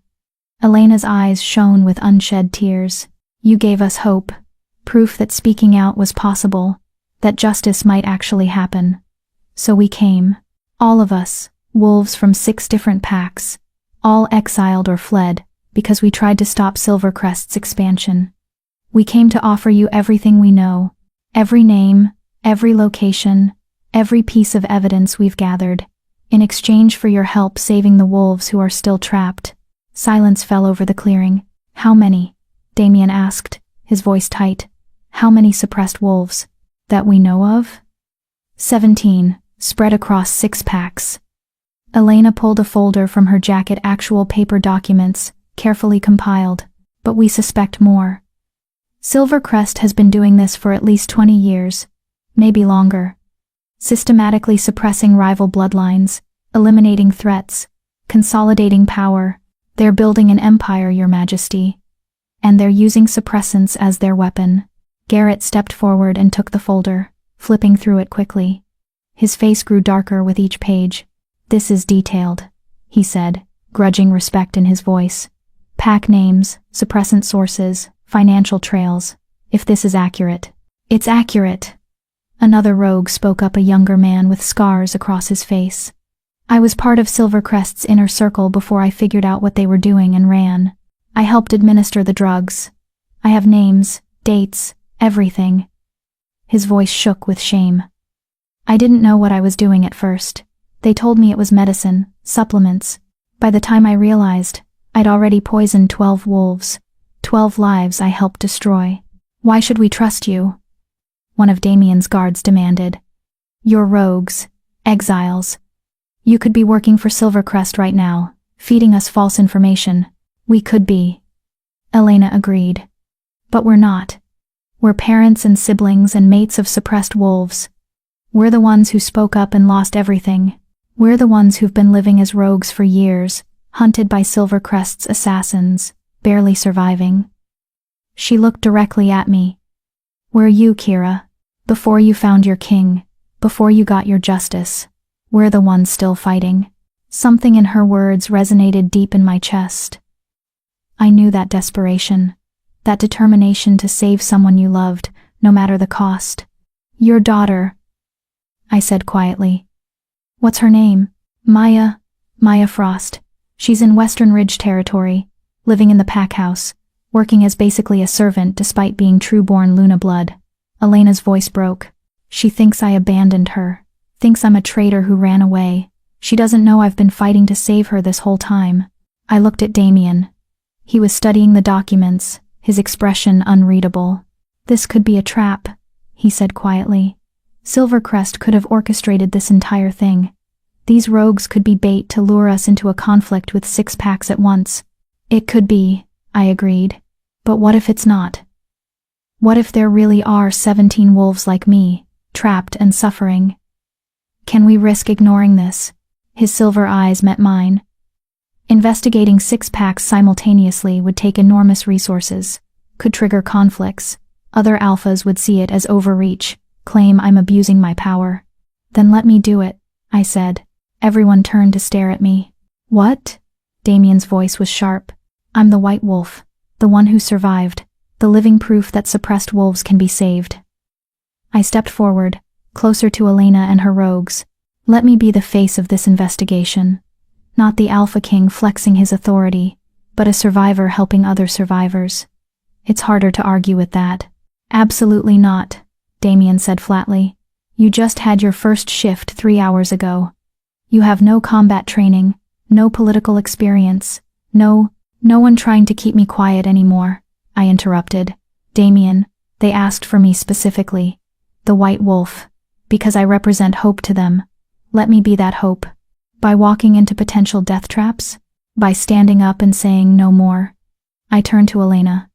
If I help you, if I investigate these packs, expose the suppressants, save your daughter and the others, what do you want in return? Asylum, Elena said immediately. For all of us, territory rights as a recognized pack. We don't want to be rogues anymore. We want to belong somewhere. Somewhere safe from Silvercrest's reach. Done, I said. Kira, Damien's voice cracked with alpha command. You can't make that promise. You're not what? Not Luna Queen yet? I met his eyes steadily. Then make me Luna Queen. Officially, give me the authority to grant asylum, to lead this investigation, to save these wolves. The clearing went utterly silent. Damien stared at me like I'd grown a second head. You're asking me to fast-track our mating ceremony so you can immediately throw yourself into danger. I'm asking you to trust me, to believe I'm strong enough for this. I moved closer, lowering my voice so only he could hear. You said I was destined for greatness, that the moon goddess chose me for this. Let me live up to that destiny. Let me be the Luna Queen who fights for the powerless. Isn't that what you wanted? A partner who would help you change the kingdom? His jaw worked. I could see the war in his eyes, the alpha who wanted to protect me versus the king who knew I was right. 3 conditions, he said finally. First, you train with Garrett every day. Combat, strategy, everything.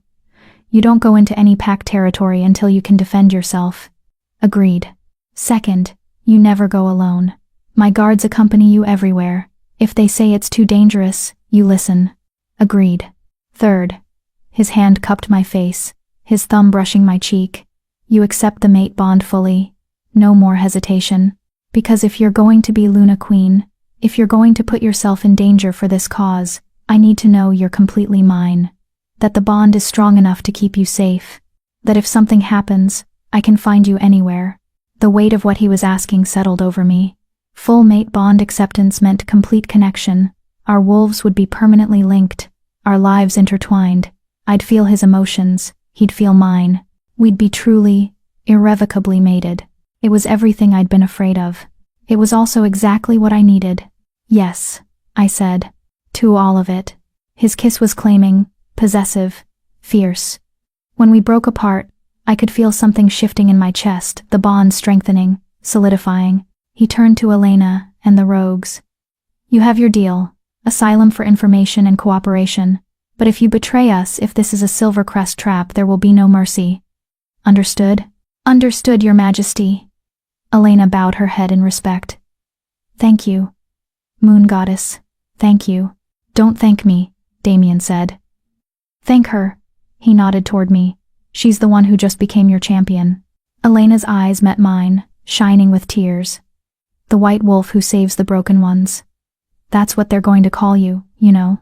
The Luna Queen who remembers what it was like to be nothing. Good, I said, because I'll never forget, and I'll make damn sure no one else has to live through what we did. Garrett approached Damien, his expression troubled. Your Majesty, if we're doing this fast-tracking the mating ceremony, launching a multi-pack investigation, we need to inform the council. Some of them are going to push back hard. Let them push, Damien said coldly. The law is clear. Suppressants are illegal. Any pack using them faces sanctions. I'm not asking permission. I'm informing them it's happening. There's one more problem, the scarred rogue spoke up. Silvercrest knows about Kira now. Knows she exposed the Ashwood operation. They're going to come for her. And they have resources we can't match. Assassins, spies, corrupt wolves in high places. Then they'll have to go through me. Damien said, his voice dropping to a growl. And my entire guard. And every loyal wolf in this kingdom who believes suppressants are an abomination. His arm wrapped around my shoulders, pulling me against his side. They can try, but they'll fail. I leaned into his strength, feeling the bond pulse between us stronger now, more certain. 3 hours ago, I'd had my first shift. Discovered I was a white wolf. Felt true freedom for the first time. Now I was about to become Luna Queen and launch a kingdom-wide investigation that would make powerful enemies. My life was insane. I wouldn't have it any other way. When do we start? I asked. Elena smiled, tired but hopeful. Tomorrow. If you're willing.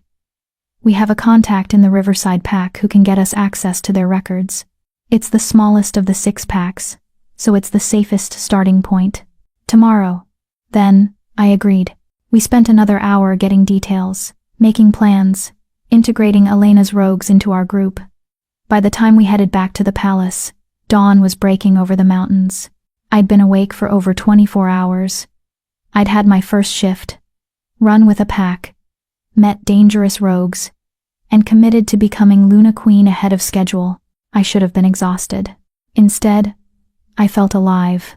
You realize you just volunteered for a war, Damien said as we walked, his hand warm in mine. I survived 4 years of being slowly poisoned, I replied. I can handle whatever Silvercrest throws at me. That's not what worries me. He stopped, pulling me around to face him. What worries me is that you're so used to pain, so accustomed to sacrifice, that you don't value your own safety. You'd throw yourself into fire to save someone else without hesitation. Is that a bad thing? It's a terrifying thing, for someone who loves you. His forehead pressed against mine. Promise me you'll be careful. Promise me you won't take unnecessary risks. Because Kira, if something happened to you, if I lost you, you won't, I interrupted, my hands coming up to frame his face. Because I have something I didn't have before. Something worth fighting for. Worth staying alive for. What's that? You, us, this future we're building. I smiled. I'm not that girl in the forest anymore, Damien. I'm not looking for ways to disappear. I'm looking for reasons to stay. And I found one. His kiss was soft this time, tender, full of promise and hope and fear and love all tangled together. When we finally made it back to the palace, Dr. Chen was waiting with her arms crossed and a disapproving expression. You were supposed to rest after your first shift, she said sternly. Instead, you ran off to confront rogues, negotiate asylum, and apparently agree to become Luna Queen immediately. It's been an eventful night, I admitted. Sit, both of you. She pointed to chairs in her medical office. I need to check Kira's vitals after that shift, and I need to lecture you both about proper post-transformation rest protocols. We sat obediently while she fussed over me, checking my temperature, my heart rate, examining my joints for shift damage. Physically, you're fine, she said grudgingly. Better than fine, actually. Your wolf is strong, and the shift was clean. But Kira, her expression softened. Your body has been through tremendous trauma. The suppressants, the treatments, now your first shift and all this stress. You need rest, real rest, or you're going to collapse, mate bond or no mate bond. After the mating ceremony, I promised. After we start the investigation. After. Now, Damien interrupted. Dr. Chen is right. You need rest. We'll do the ceremony tomorrow night, full moon again. Perfect timing. Today, you sleep. But that's an order from your alpha, he said, his voice carrying that command I couldn't refuse. My wolf, exhausted and satisfied after her first real run, agreed completely. Suddenly, I could barely keep my eyes open. Fine, I mumbled. But tomorrow, you become my Luna Queen, Damien said, scooping me into his arms like I weighed nothing. Tomorrow, We make it official. Tomorrow, we start changing the kingdom. He carried me to my room, our room soon, I realized with a flutter of nerves and excitement, and laid me on the cloud-like bed. Sleep, my white wolf, he murmured, brushing hair from my face. When you wake, your new life begins. I wanted to say something profound, something meaningful about how far I'd come or how grateful I was. Instead, I fell asleep mid-thought, exhausted and happy and whole. Chapter 7. Luna Queen. I woke to sunlight streaming through windows, and the smell of food that made my stomach growl aggressively. For a blissful moment, I just lay there, warm and comfortable and safe. Then memory crashed back and I bolted upright. Tonight. The mating ceremony was tonight. I was becoming Luna Queen tonight. Easy, a familiar voice said. Damien sat in a chair by the window, reading, always reading. He looked up with a soft smile. You've been asleep for 14 hours. Dr. Chen said to let you rest as long as you needed. 14 hours? I stared at him. Have you been sitting there the whole time? Most of it. I had some council meetings this morning. They were spirited. His expression turned wry. Turns out, announcing you're fast-tracking a mating ceremony and launching a kingdom-wide suppressant investigation doesn't go over well with certain conservative alphas. How spirited are we talking? 3 council members demanded your background be investigated. 2 suggested you might be a Silvercrest plant. 1 actually had the audacity to say, a white wolf mating a king was unnatural and defying tradition. His eyes flashed silver. I may have reminded them that tradition also says the Alpha King's word is law, and anyone questioning my mate is questioning me. I winced. I'm causing you political problems already. You're forcing necessary changes. There's a difference. He stood and moved to the bed, sitting on the edge. Besides, half the council is thrilled. The younger alphas especially, they see you as proof that the old guard's power is breaking. That merit matters more than bloodline. No pressure, then. His laugh was warm. Speaking of pressure, Elena's rogues have been integrated into the guard barracks. Garrett's been interviewing them all morning, verifying their information. It checks out, Kira. All of it. Names, locations, financial records. Silvercrest has been running a suppressant operation for at least 20 years. 20 years. How many wolves had suffered? How many had died believing they were broken? We start with Riverside Pack tomorrow, I said. It wasn't a question. After you've trained with Garrett. After you've learned basic combat and defensive strategies. After I'm Luna Queen and you can't order me around anymore? I interrupted with a small smile. Being Luna Queen doesn't mean I stop worrying about you. His hand cupped my face. If anything, it makes it worse. Because now you have official authority to throw yourself into danger. Good thing you'll be there to pull me out. Always. He leaned in and kissed me, soft and sweet. When he pulled back, his expression turned more serious. The ceremony is at midnight. Full moon, traditional timing. The council will attend, along with every alpha in the region, and most of the royal pack. It's going to be formal, public, and political. Sounds terrifying. It is, but you've faced worse. He stood, offering his hand. Come on. You need to eat. And then you have appointments. Appointments. Luna Queen preparation, dress fitting, etiquette briefing, ceremony rehearsal. At my expression, he laughed. Did you think you'd just show up and wing it? I was hoping? Not a chance. You're about to become the second most powerful wolf in the kingdom. There are protocols. The next hours were a whirlwind of activity that made my head spin. First was breakfast, a massive meal that I devoured while Garrett briefed me on basic self-defense concepts. We'll start real training tomorrow, he said.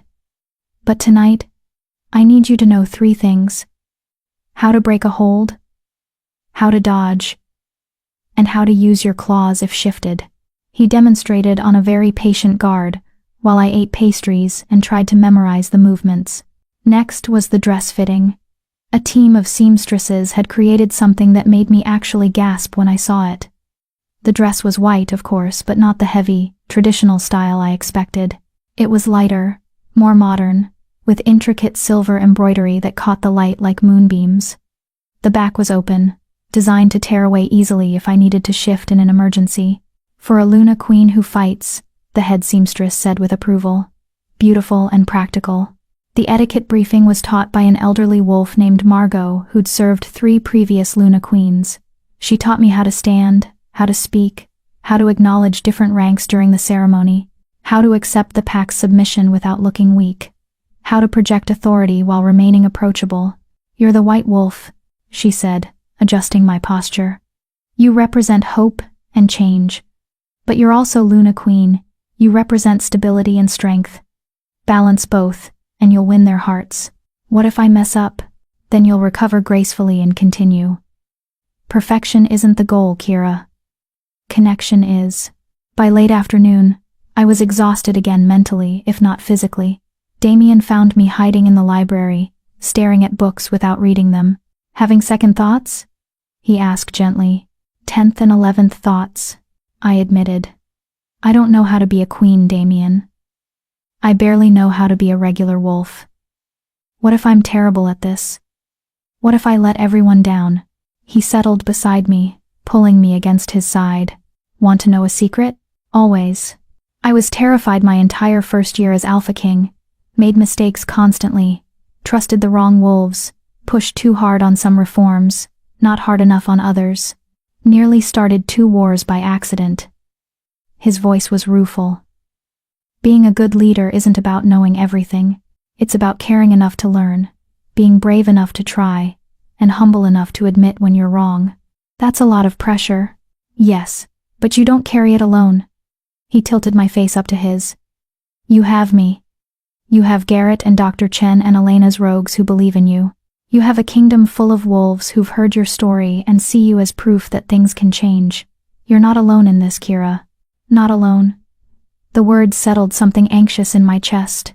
"Okay," I said. "I can do this. I will do this.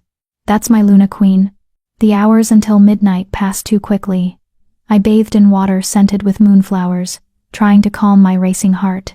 The seamstresses returned to help me into the dress, arranging my dark hair into something elegant but simple. When I looked in the mirror, I barely recognized myself. The girl looking back was powerful, confident, beautiful in a way that had nothing to do with perfection and everything to do with strength earned through suffering. "You look like a queen," one of the seamstresses said softly. "Maybe. Or maybe I just look like someone finally learning to stand up straight instead of making herself small." Margot came to escort me to the ceremonial grounds. As we walked through the palace, wolves stopped and stared. Some bowed. Others smiled. A few looked skeptical or hostile, the ones who didn't want change, who preferred the old ways. I lifted my chin and kept walking. The ceremonial grounds had been transformed. Thousands of white flowers created a path to the center of the clearing.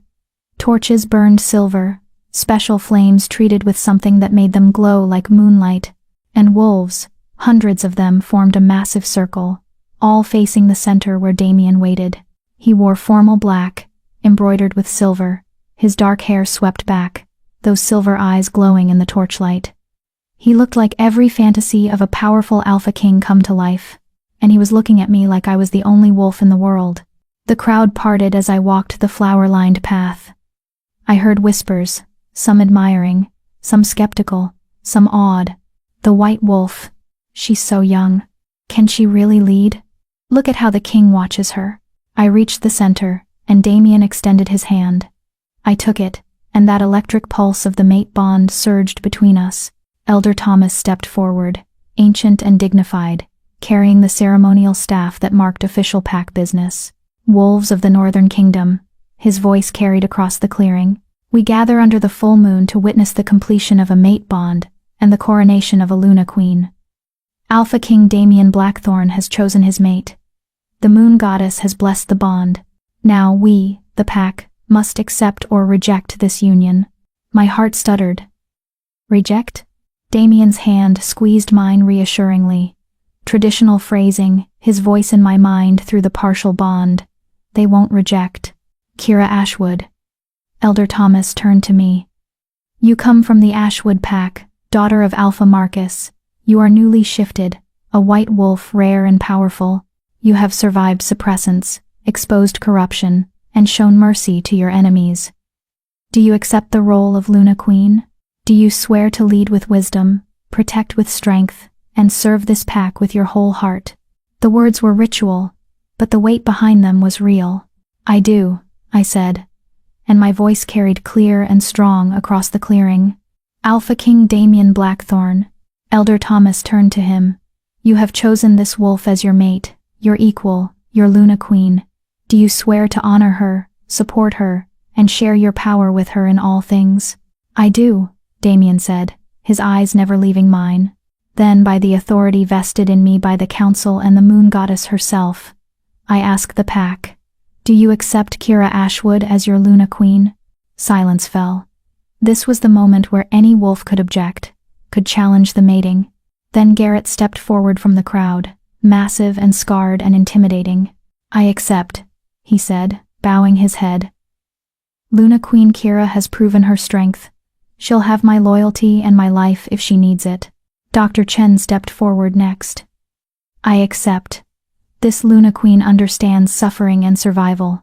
She'll fight for the weakest among us. Then Elena and her rogues, stepping forward as a group. We accept. The white wolf gave us hope when we had none. Then, more wolves, stepping forward one by one or in groups, until the entire clearing was a chorus of I accept and Luna Queen and bowed heads showing respect and submission. Not everyone. I saw wolves in the crowd who remained standing, whose faces showed disapproval or anger, the old guard who hated change. But the majority, the overwhelming majority accepted me. The pack has spoken, Elder Thomas declared. Kira Ashwood, kneel.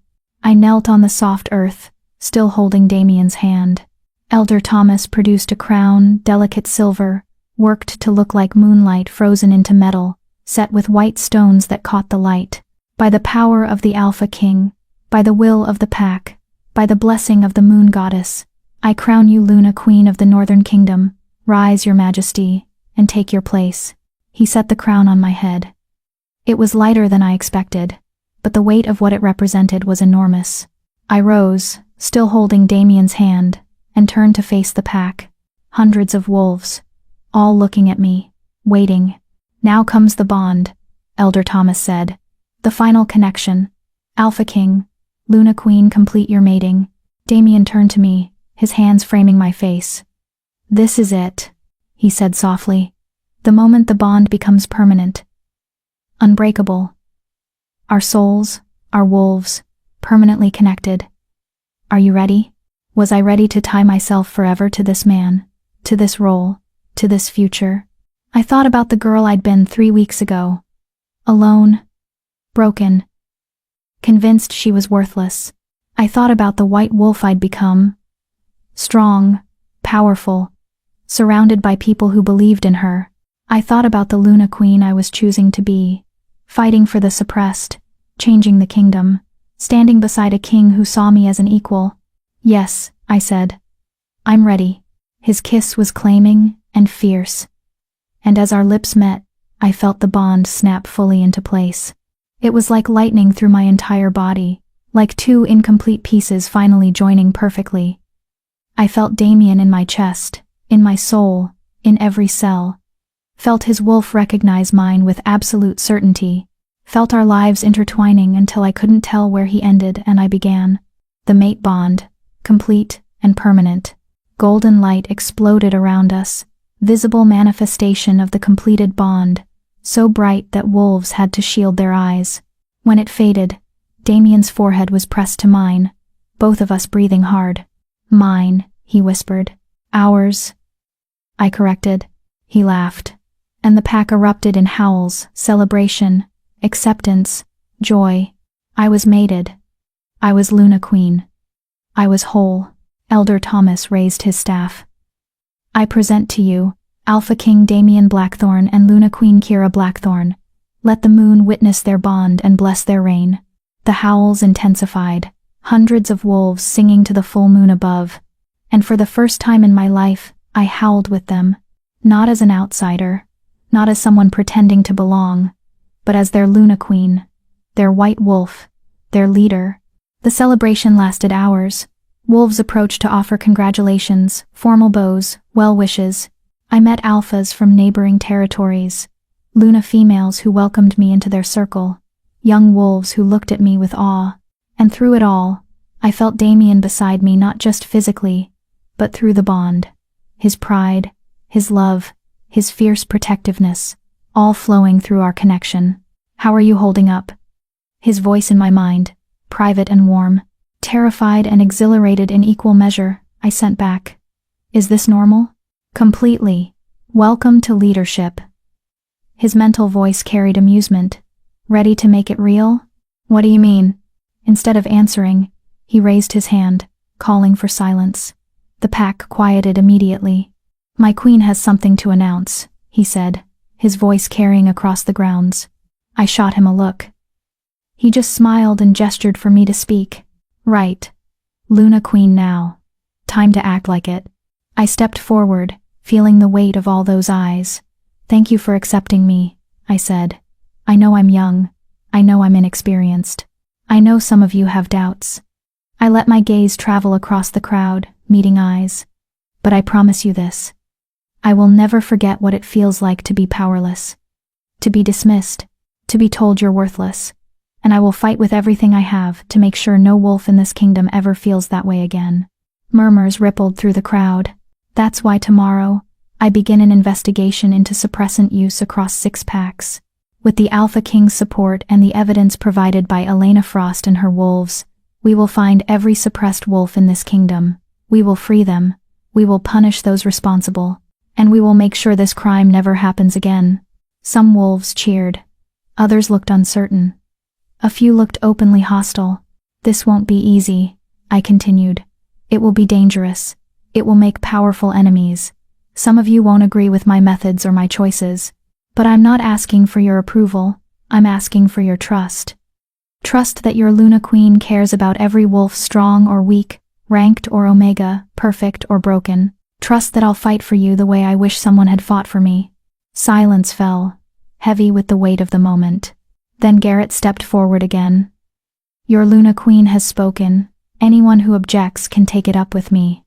His grin was all teeth. "And I promise, that conversation won't go well for you." Laughter broke the tension. Wolves who'd looked uncertain started nodding. The celebration resumed, but now with a different energy purpose mixed with the joy. That was either brilliant or terrifying. Damien's voice in my mind. "Both?" I suggested. "Definitely both." His pride flowed through the bond, warm and fierce. "That's my Luna Queen." Hours later, after the celebration finally wound down, Damien led me away from the grounds, not back to the palace, but deeper into the forest. "Where are we going?" I asked. "You'll see." We walked for 20 minutes until we reached a clearing I'd never seen before. A small cabin stood at the center, surrounded by wildflowers, with a stream running nearby. "It's private," Damien explained. "A place where Alpha Kings traditionally bring their new mates after the ceremony, somewhere to be alone, away from the pack, and the politics and the demands. Just us. Just us." The words sent a flutter through my stomach. He opened the door and led me inside. The cabin was simple but beautiful. One main room with a massive bed, a fireplace already burning, and windows that overlooked the moonlit forest. "Tonight, we're not Alpha King and Luna Queen," Damien said, turning to face me. "We're just Damien and Kira, mates, bonded, with nothing between us but choice." He started removing his formal jacket. And suddenly the reality of what came next hit me. We were mated, bonded, and I was about to spend my first night alone with my mate. I started, my face heating. I haven't." "I know," he said gently. "And we don't have to do anything you're not ready for. The bond is complete. Everything else happens at your pace. What if my pace is terrified and eager and confused all at once?" His smile was soft and understanding. "Then we'll figure it out together. No pressure, no expectations. Just us." He closed the distance between us, his hands gentle as he reached for the crown on my head. "May I?" I nodded, and he carefully removed it, setting it aside. "Not a queen right now," he said. Just Kira. Then he kissed me. Soft and sweet and patient. And I felt the bond sing between us, completed. Permanent. Perfect. And for the first time in my entire life, I felt completely safe. Completely wanted. Completely whole. Chapter 8. The First Mission. I woke, wrapped in warmth, Damien's arms around me, his steady breathing against my neck, the mate bond humming contentedly in my chest. Last night had been everything. Gentle and fierce, patient and passionate. Learning each other, claiming each other, completing the bond in every way. I'd never felt so vulnerable and so powerful at the same time. Good morning, my Luna Queen, Damien's voice in my mind, still rough with sleep. You're awake, I accused. Hard to sleep when I can feel your thoughts racing. His arms tightened around me. Nervous about today? Today. Riverside Pack. My first real mission as Luna Queen. The investigation that would either prove I was capable of this role, or expose me as a fraud who'd gotten lucky. Terrified, I admitted through the bond. What if I mess this up?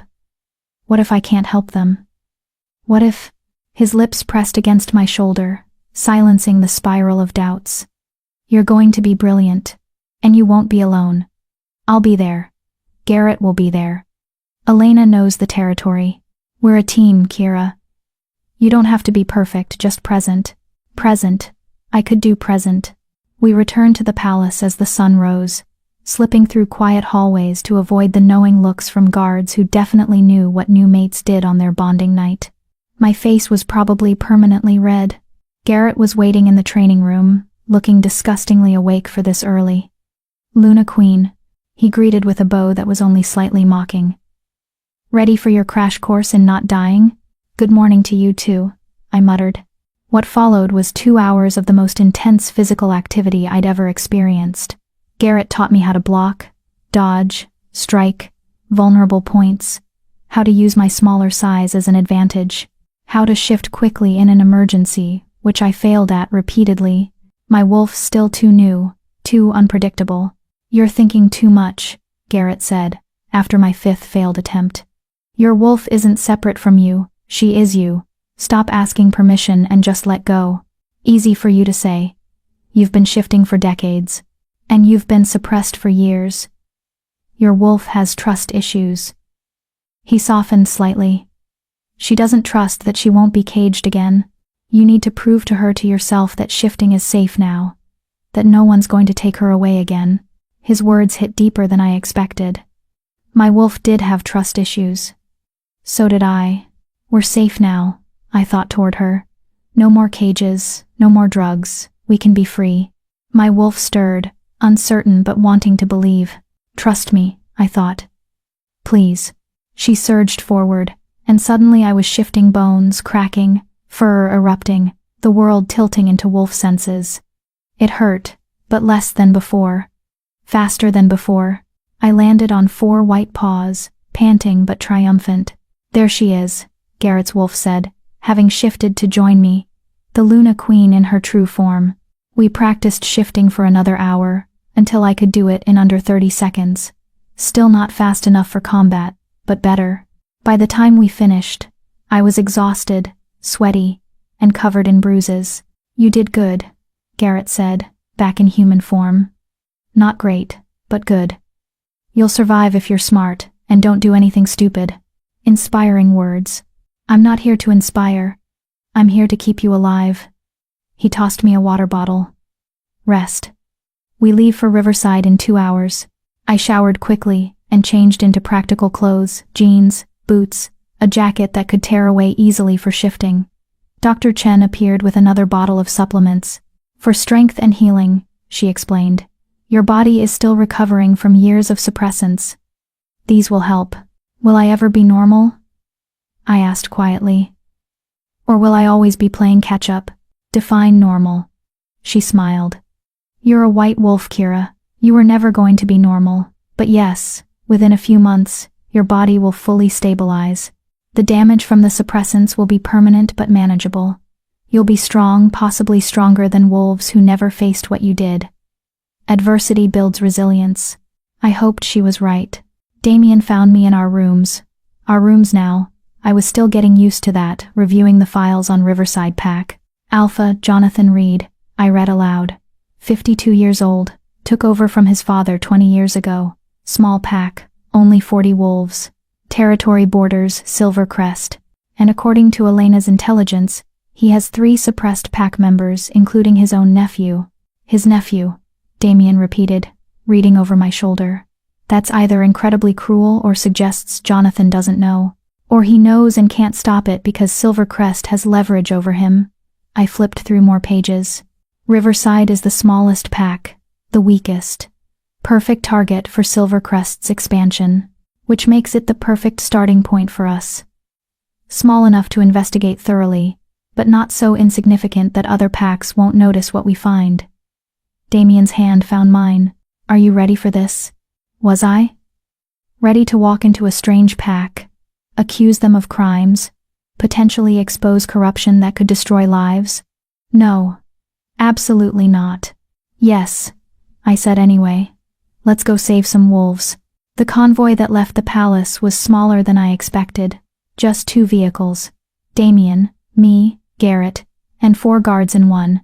Elena and 3 of her former rogues in the other. We're not going in heavy-handed, Damien explained as we drove. This is a Luna Queen's mission, not a military operation. We investigate, gather evidence, offer help. If Jonathan cooperates, this goes smoothly. If he doesn't, his expression hardened. Then we escalate. Riverside territory was beautiful rolling hills covered in forests, with a river running through the center that gave the pack its name. Their pack house was modest compared to the palace, but well maintained. A sign of a pack that took pride in what they had, even if it wasn't much. Alpha Jonathan was waiting outside as we pulled up. He was tall and lean, with gray threading through his brown hair and eyes that looked perpetually worried.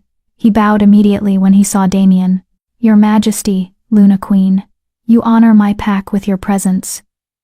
His voice shook slightly. He was nervous. Terrified. Actually, good. That meant he knew why we were here. Alpha, Jonathan, Damien greeted formally. Thank you for receiving us on short notice. May we speak privately? Of course. Please come inside. We were led to his office, a comfortable room, lined with books and pack records. Jonathan's hands shook as he poured tea. I know why you're here, he said before Damien could speak. Elena Frost sent word. She said you were investigating suppressants. He set down the teapot before he could drop it. I want you to know I didn't start this. Silver Crest did. My father did. By the time I became Alpha, it was already happening, and they had leverage. Jonathan, Damien's voice cut through the man's rambling. Slow down. Tell us everything. From the beginning. Jonathan sank into his chair like his strings had been cut. 20 years ago, my father was Alpha. Silver Crest wanted access to our river. It's the cleanest water source in the region. My father refused, so they orchestrated attacks on our borders, made it look like rogue problems, weakened us. Then they offered a solution. Marriage alliance. My sister would mate their beta's son. In exchange, they'd protect us. Let me guess, I said quietly. Your sister didn't want the marriage. She was already in love with someone else. But my father forced it, for the pack. Jonathan's voice was bitter. She mated Silver Crest's wolf and had a son. My nephew, Thomas. Beautiful boy. Smart. Strong. Should have been a powerful alpha someday. His hands clenched. But when Thomas turned 16, my sister tried to leave her mate. Tried to take Thomas and run. Silver Crest couldn't allow that it would weaken their hold on us. So they started dosing Thomas with suppressants. Told my sister if she tried to leave again, they'd kill him. If she told anyone, they'd kill him. So she stayed, and Thomas turned 18 without shifting. 19. 20. Now he's 23, and everyone thinks he's Wolfless. The pain in Jonathan's voice was raw, real. This wasn't a willing participant in Silver Crest's schemes. This was a trapped alpha watching his family suffer. Where's your sister now? Damien asked. Dead. Suicide, 2 years ago. Couldn't live with what they'd done to her son anymore. Jonathan's voice broke. And I inherited this mess. Silvercrest told me I could either continue the suppressants, or they'd kill Thomas outright and absorb my entire pack. What was I supposed to do? You were supposed to come to me, Damien said, his voice hard but not unkind. I'm your king. I could have helped. Silvercrest said if I contacted you, Thomas would die before you could investigate. They have wolves in your palace, your majesty. Spies. They'd know immediately if I reached out. Jonathan looked at me with desperate hope. But then the white wolf exposed Ashwood. Proved suppressants could be stopped. Proved the king would protect suppressed wolves. So when Elena sent word you were coming, I didn't try to hide, because maybe finally someone powerful enough can help. I felt the weight of his hope like a physical thing. Where is Thomas now? I asked gently. Working in the pack house kitchen. He's relegated to Omega work. No one wants a wolfless wolf doing anything important. Jonathan's jaw tightened. He's brilliant and kind, and should be training to be beta someday. Instead, he peels potatoes and is mocked by wolves half his worth. Take me to him, I said. Jonathan led us through the pack house to the kitchen. It was busy wolves preparing lunch, the scent of cooking food heavy in the air. And there, in the corner, was a young man who looked so much like Jonathan, it was unmistakable. Thomas Reed was thin, too thin, with dark circles under his eyes and hands that moved with practiced efficiency as he chopped vegetables. His shoulders were hunched, his head down, the body language of someone trying to be invisible. I knew that posture. I'd perfected it myself. Thomas, Jonathan called gently. The young man looked up, and I saw his eyes, beautiful green eyes filled with resignation and buried pain. He saw his alpha, then saw Damien and me, and immediately moved to bow. Your Majesty, Luna Queen, forgive my appearance. I wasn't informed we had royal visitors. Or I would have— You would have what? I interrupted, moving closer. Made yourself more presentable? Tried to hide? His eyes widened with confusion and fear. Thomas, I'm Kira. 3 weeks ago, I was just like you. Convinced I was wolfless. Relegated to nothing. Treated like an embarrassment by my pack. I stopped directly in front of him. Except I wasn't wolfless. I was suppressed. Deliberately poisoned for years to keep me from shifting.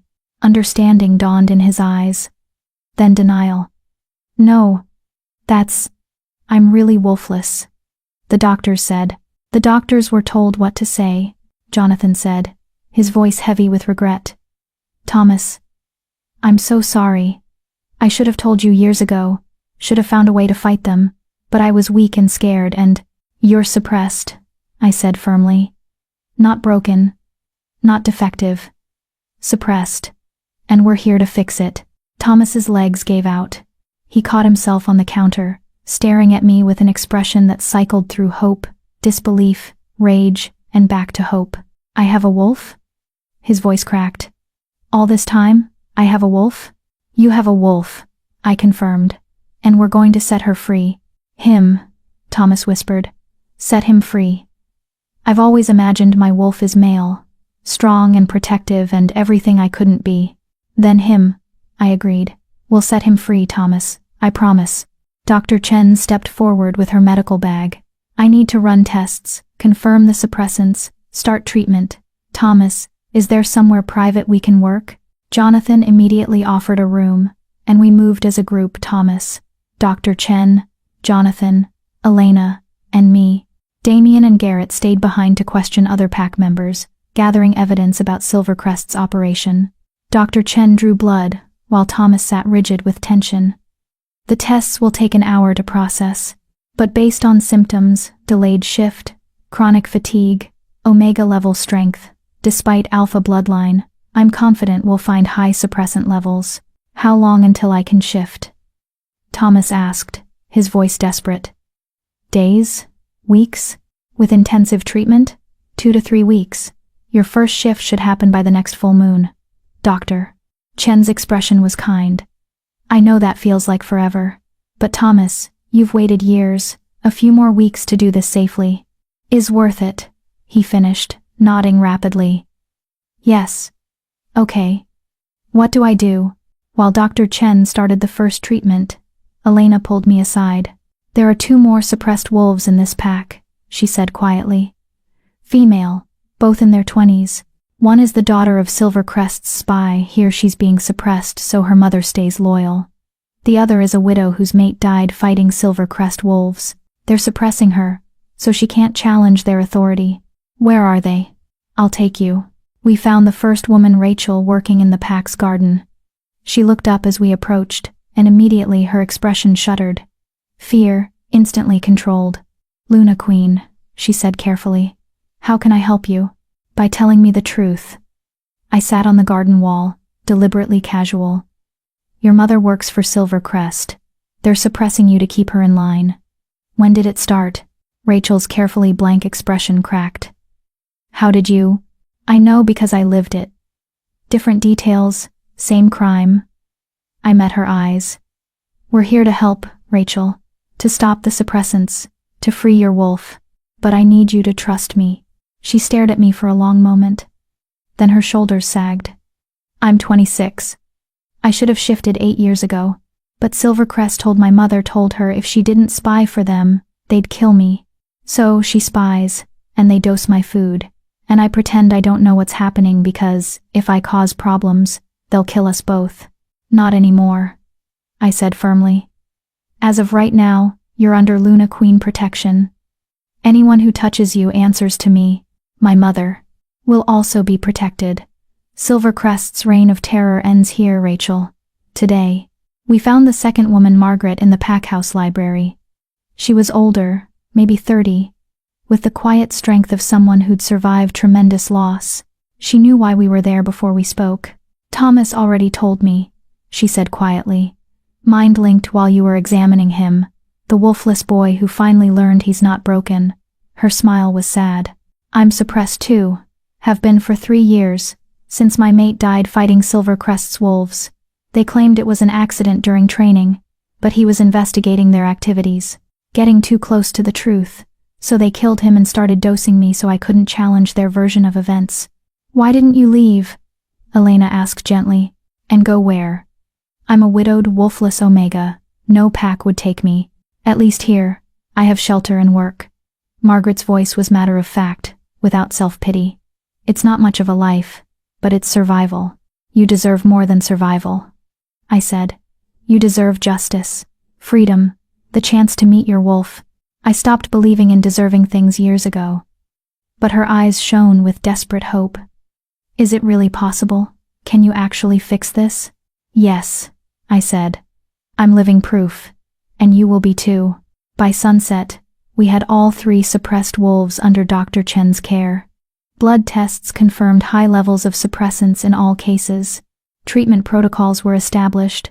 Silvercrest's spy Rachel's mother was questioned by Garrett, and faced with the evidence and promise of protection, confessed everything.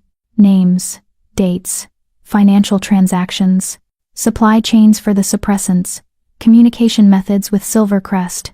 Everything we needed to build an ironclad case. This is bigger than we thought, Damien said as we reviewed the evidence that evening. Silvercrest isn't just suppressing rivals in packs they control. They're creating a network. Spies, suppressants, leverage. They're building an empire through systematic abuse. How many packs? I asked, based on Rachel's mother's testimony. At least 12. Probably more. His expression was grim. This isn't just about 17 suppressed wolves, Kira. This could be dozens. Maybe more. The weight of it settled over me. Dozens of wolves like me, like Thomas, like Rachel and Margaret, living half-lives, convinced they were broken, while someone systematically stole their wolves from them. Then we keep going, I said. One pack at a time, one wolf at a time, until we find them all. This is going to make Silvercrest desperate, Elena warned. They'll fight back, hard. Let them, I said, and felt my white wolf stir in agreement. I'm done being scared of powerful people who hurt the weak. Time they learned what happens when the weak become strong. Damien's hand found mine, the bond pulsing with pride and love and fierce protectiveness. That's my Luna Queen. Our Luna Queen. I corrected through the bond. This isn't just me. It's all of us. We stayed in Riverside for 3 days, long enough to establish security, ensure the suppressed wolves were protected, and set up communication channels so Jonathan could report any Silvercrest retaliation. Thomas's first treatment made him violently ill, just like mine had. I sat with him through the worst of it, holding his hand while he vomited and shook. "Does it get easier?" he gasped between bouts. "No," I said honestly, "but it gets worth it. When you shift for the first time, when you meet your wolf, when you feel that freedom, all of this becomes worth it." "Tell me about it," he begged. "Your first shift. What was it like?" So I did. I told him about the pain and the power, about running under the full moon with Damien's wolf beside me, about the joy of finally being whole. "That's going to be me," he said, his voice full of wonder despite his pain. "In 3 weeks, that's going to be me." "Yes," I promised. "That's going to be you." On our last morning in Riverside, Jonathan gathered his pack to make an announcement. "Silvercrest's control over us ends today," he declared, his voice stronger than I'd heard it. "We've been living in fear for 20 years, letting them dictate our choices, hurt our packmates, steal our wolves, no more. As of this moment, Riverside Pack stands with the Alpha King and Luna Queen. We stand against suppressants. We stand for freedom." The pack erupted in howls, some celebratory, some uncertain, but all loud, all together. Rachel approached me as we were preparing to leave. "Thank you," she said simply. "For seeing us. For caring. For fighting. Thank you for trusting me," I replied. "For being brave enough to tell the truth. You made it safe to tell the truth. That's the gift." She hesitated, then added, "They're going to come for you, you know, Silvercrest. They can't let you continue exposing their operation. You're too dangerous to them. I know. And you're going anyway. Every single day until this is over." Her smile was fierce and approving. "Then I'm glad you're our Luna Queen. The kingdom needs someone too stubborn to quit." As we drove away from Riverside territory, I watched through the rear window until the pack house disappeared from view. 1 pack investigated. 3 suppressed wolves found and being treated. Silvercrest's operation partially exposed, and at least 11 more packs to go. "You're quiet," Damien observed. "I'm thinking about how many wolves we haven't found yet. How many are still suffering because they don't know we're coming." I turned to face him. "We need to move faster. Find them all before Silvercrest can cover their tracks or hurt more people." "Agreed. Garrett's already planning the next investigation, Lakewood Pack. 3 days from now." Damien's expression was serious. "But Kira, Elena was right. Silvercrest is going to retaliate. Probably soon. You need to be prepared for that." "I am prepared. Are you prepared to kill?" His question was blunt. "Because that's where this is heading. When Silvercrest comes for you, and they will, it won't be polite political maneuvering. It'll be assassination attempts, ambushes, violence. You need to be ready to defend yourself with lethal force." I thought about Vanessa and Serena. About how I'd chosen exile over death for them. About mercy and justice, and the difference between the two. "If someone tries to kill me, I'll kill them first," I said slowly. "Not because I want to, but because I can't help anyone if I'm dead. And there are too many wolves depending on me now to let my hesitation get me killed." "Good answer." He squeezed my hand. "I don't want you to become someone who kills easily. But I need you to survive. The kingdom needs you to survive. Then I'll survive." I looked down at our joined hands, felt the bond humming between us. "I have too much to live for now to let them take it away." His kiss was fierce and claiming, and through the bond, I felt his love and fear and determination all tangled together. We'd saved 3 wolves today, but the war with Silvercrest was just beginning. Chapter 9. Blood and Silver. We didn't make it back to the palace. The attack came on the forest road, 3 miles from the border of royal territory. One moment we were driving in comfortable silence, the next, our convoy screeched to a halt, as trees fell across the road, deliberately cut, not natural. "Ambush!" Garrett roared, already shifting. Wolves poured from the forest, at least 30 of them, all bearing the silver crescent mark of Silvercrest Pack. They moved with military precision, surrounding both vehicles before we could react. Damien's hand shot out, keeping me in my seat. "Stay in the vehicle. Bulletproof glass, reinforced frame. You're safer. An explosion cut him off. The second vehicle, Elena's vehicle, erupted in flames. No! I screamed. Through the smoke and fire, I saw shapes moving. Elena and her wolves, thrown clear of the blast, injured but alive. Silvercrest wolves closing in for the kill. Damien shifted immediately, his massive black wolf smashing through the windshield to engage the attackers. Our guards followed, and suddenly the peaceful forest road became a battlefield. I sat frozen for maybe 3 seconds, watching through the windows as wolves tore into each other. Seeing Elena struggle to her feet, blood streaming from a head wound, as 2 Silvercrest wolves advanced on her.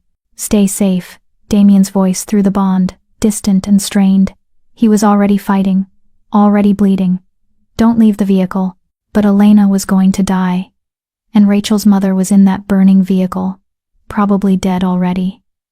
And I was sitting here safe, while people who'd trusted me were dying. No more hiding.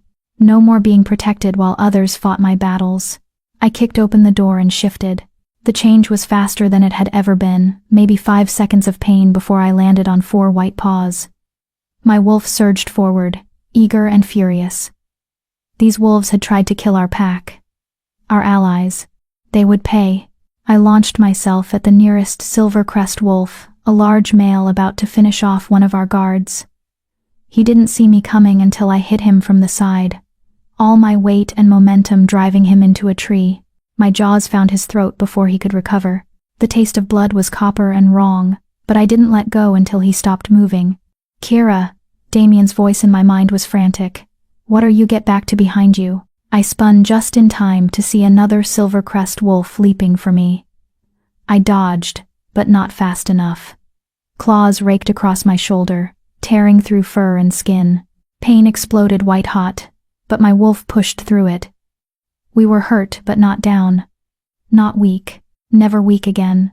I circled my attacker, a female with scars across her muzzle and cold, calculating eyes. She was experienced, trained. I was 3 weeks old as a wolf. Use your speed. Garrett's voice cut through my panic. He was fighting 3 wolves at once but still managing to coach me. You're smaller, faster. Don't try to overpower her. Outmaneuver her. The female lunged. I darted left, letting her momentum carry her past me, then slashed at her exposed flank. Not a killing blow, but enough to hurt. To slow her down. She whirled with a snarl, and I saw murder in her eyes. She's going to feint left, then strike right, my wolf whispered. Instincts I didn't know I had, suddenly sharp and clear. The female feinted left. I was already moving right, meeting her strike with my own. My jaws closed on her foreleg, and I heard the bone snap. She screamed a wolf's scream, high and agonized, and I used her pain to my advantage, going for her throat. This time, I didn't hesitate. The female went limp. I released her and immediately searched for the next threat. The battlefield was chaos. Bodies, some moving, some not. Blood staining the earth. The smell of smoke and death and fear. Elena was down, not moving. One of our guards was clearly dead, his throat torn out. Garrett was bleeding from multiple wounds but still fighting. Damien. I found him through the bond, fighting at the center of the ambush against 5 wolves at once. His black fur was matted with blood, his and theirs. He was strong, experienced, deadly. But 5 against 1, even for an alpha king, was too many. I ran toward him, my white wolf weaving through the fighting. A Silvercrest wolf tried to intercept me. I didn't slow down, just ducked under his lunge and kept running. I'm coming, I sent through the bond. No! Kira. Get back. I hit the group surrounding Damien like a white missile, scattering them. My jaws found the nearest throat. Killed, without thinking, without hesitating. 2 wolves down. 3 still standing. Damien rallied, his alpha power radiating out in waves that made even me want to submit. One of the remaining wolves actually did submit, dropping to the ground with his throat exposed. The other 2 attacked together, coordinated. But now it was 2 against 2, and Damien and I moved like we'd been fighting together for years. The bond connected us, let us anticipate each other's moves. When I went left, he went right. When he struck high, I struck low. We were brutal, efficient, deadly. Within 30 seconds, both Silver Crest wolves were dead or dying. Damien shifted back to human immediately, his eyes wild as he grabbed my face, my wolf's face between his hands. "Are you hurt? Let me see your shoulder." I shifted back, gasping as the wound translated to my human form.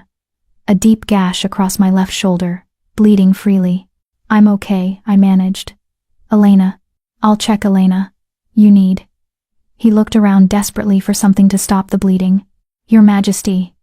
One of the guards who was still standing shouted, "We have survivors. 2 Silver Crest wolves, injured but alive." "Secure them," Damien ordered, his voice hard.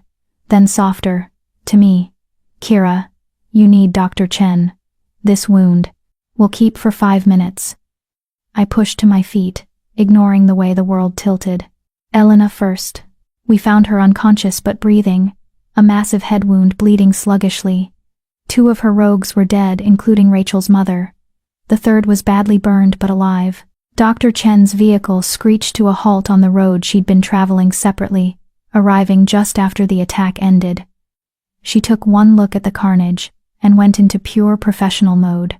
"Triage," she snapped. "Who's critical?" "Elena," I said. "Head wound, unconscious." "The guard over there," Garrett added, limping over. "Gut wound, losing blood fast." "And the Luna Queen," Damien said firmly. "Shoulder wound, deep." "I'm fine." "You're bleeding," he interrupted. "You're going into shock. Sit down before you fall down." Dr. Chen worked with ruthless efficiency, stabilizing the critical cases first. I watched her save Elena's life with quick, precise medical interventions. Watched her try to save the guard with the gut wound, watched him die anyway despite her best efforts. 3 of ours dead. 7 wounded. Against 30 Silver Crest wolves, and we'd killed or wounded at least 20 of them. We'd won. It didn't feel like winning. Dr. Chen finally got to me, cleaning and stitching the shoulder wound with steady hands. "You're lucky," she said.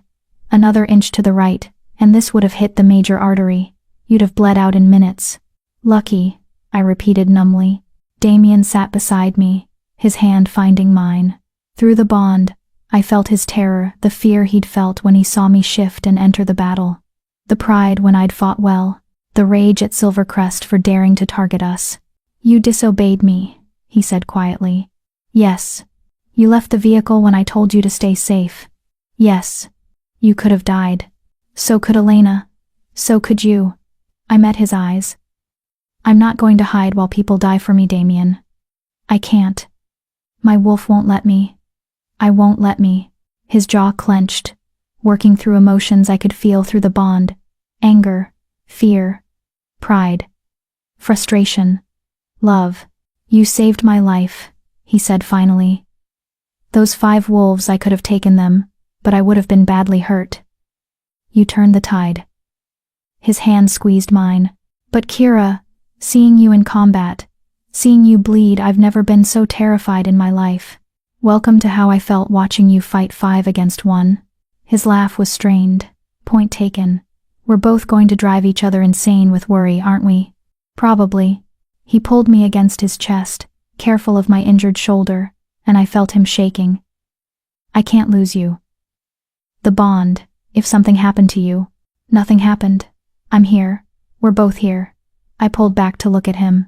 "But Damien, this is who I am now. I'm not going to stay safe in the palace while you fight my battles. If you can't accept that." "I can accept it," he interrupted. "I don't like it. It terrifies me. But I can accept it." His forehead pressed against mine. "Just promise me you'll be careful, that you'll train harder with Garrett, that you won't take stupid risks." "I promise to be as careful as the situation allows. That's the best I can offer." "I'll take it." Garrett approached, covered in blood and looking grim. "The 2 survivors are secured. Both are low-level soldiers, probably don't know much, but one of them is talking." His expression was dark. "Your Majesty, Luna Queen, you need to hear this." We followed him to where 2 Silver Crest wolves sat bound and bleeding. One was unconscious. The other was a young male, maybe 25, with terror in his eyes. "Tell them what you told me," Garrett ordered. The young wolf swallowed hard. The Alpha Marcus of Silvercrest, he ordered this personally. Said the white wolf was too dangerous to let live.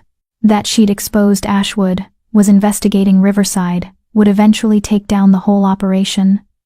He looked at me with something like awe and fear. He put a bounty on you. $500,000 to whoever brings him your head. The words landed like stones in water, sending ripples through my mind. $500,000. For my death. How many wolves are hunting me?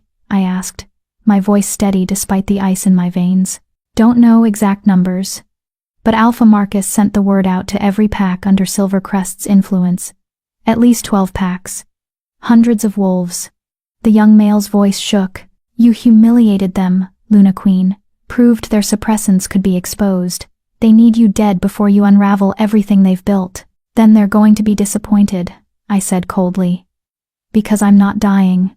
I'm just getting started. There's more, the wolf continued. The suppressant operation, it's not just about power, it's about territory. Silvercrest has been systematically weakening rival packs, then absorbing them when they're vulnerable. They've grown from 50 wolves 20 years ago to over 300 now. They're building an empire. And they need the suppressed wolves to stay suppressed, or their victims might fight back. 300 wolves.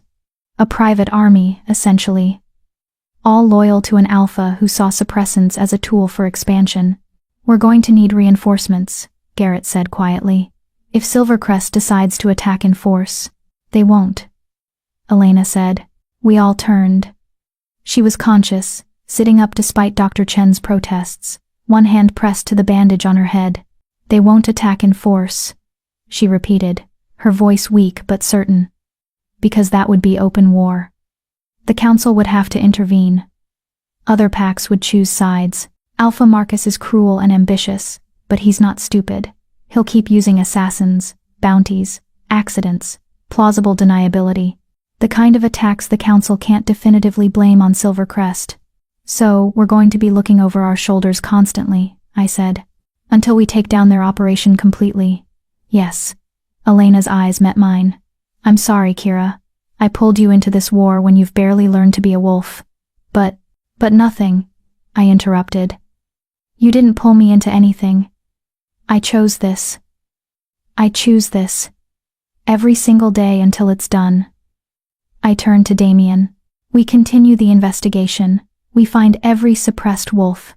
We build our case against Silvercrest until it's so airtight that even the council has to act. And if they send assassins, I look down at my blood-stained hands. We kill them and keep moving. That's going to take weeks, Damien said. Maybe months. Can you live like that? Constantly in danger? I thought about Thomas, waiting in Riverside for his first shift. About Rachel and Margaret, just beginning treatment. About the dozens of other suppressed wolves we hadn't found yet. About the girl I'd been 3 weeks ago, believing she was worthless. I can live like that, I said. Because the alternative is leaving those wolves trapped. And I won't do it. I can't. Damien studied me for a long moment, then nodded. Then we continue. But with increased security, more guards, better intelligence, we don't give Silvercrest another clean shot. Agreed. We spent the next hour cleaning up the battlefield, securing the bodies, tending the wounded. By the time we finally reached the palace, it was well past midnight. I was exhausted, in pain, and covered in blood, some mine, some not. News of the attack had already spread. The palace was on high alert. Guards doubled at every entrance. Council members were demanding emergency meetings. Other alphas were reaching out, some offering support, others questioning whether the investigation was worth the cost. I barely made it to our rooms before collapsing. Damien caught me, lifting me into his arms and carrying me to the bathroom. He ran a bath while I sat on the edge of the tub, too tired to even be self-conscious about my nakedness. He cleaned the blood from my skin with gentle hands, careful of my stitched shoulder. His touch was reverent, almost worshipful.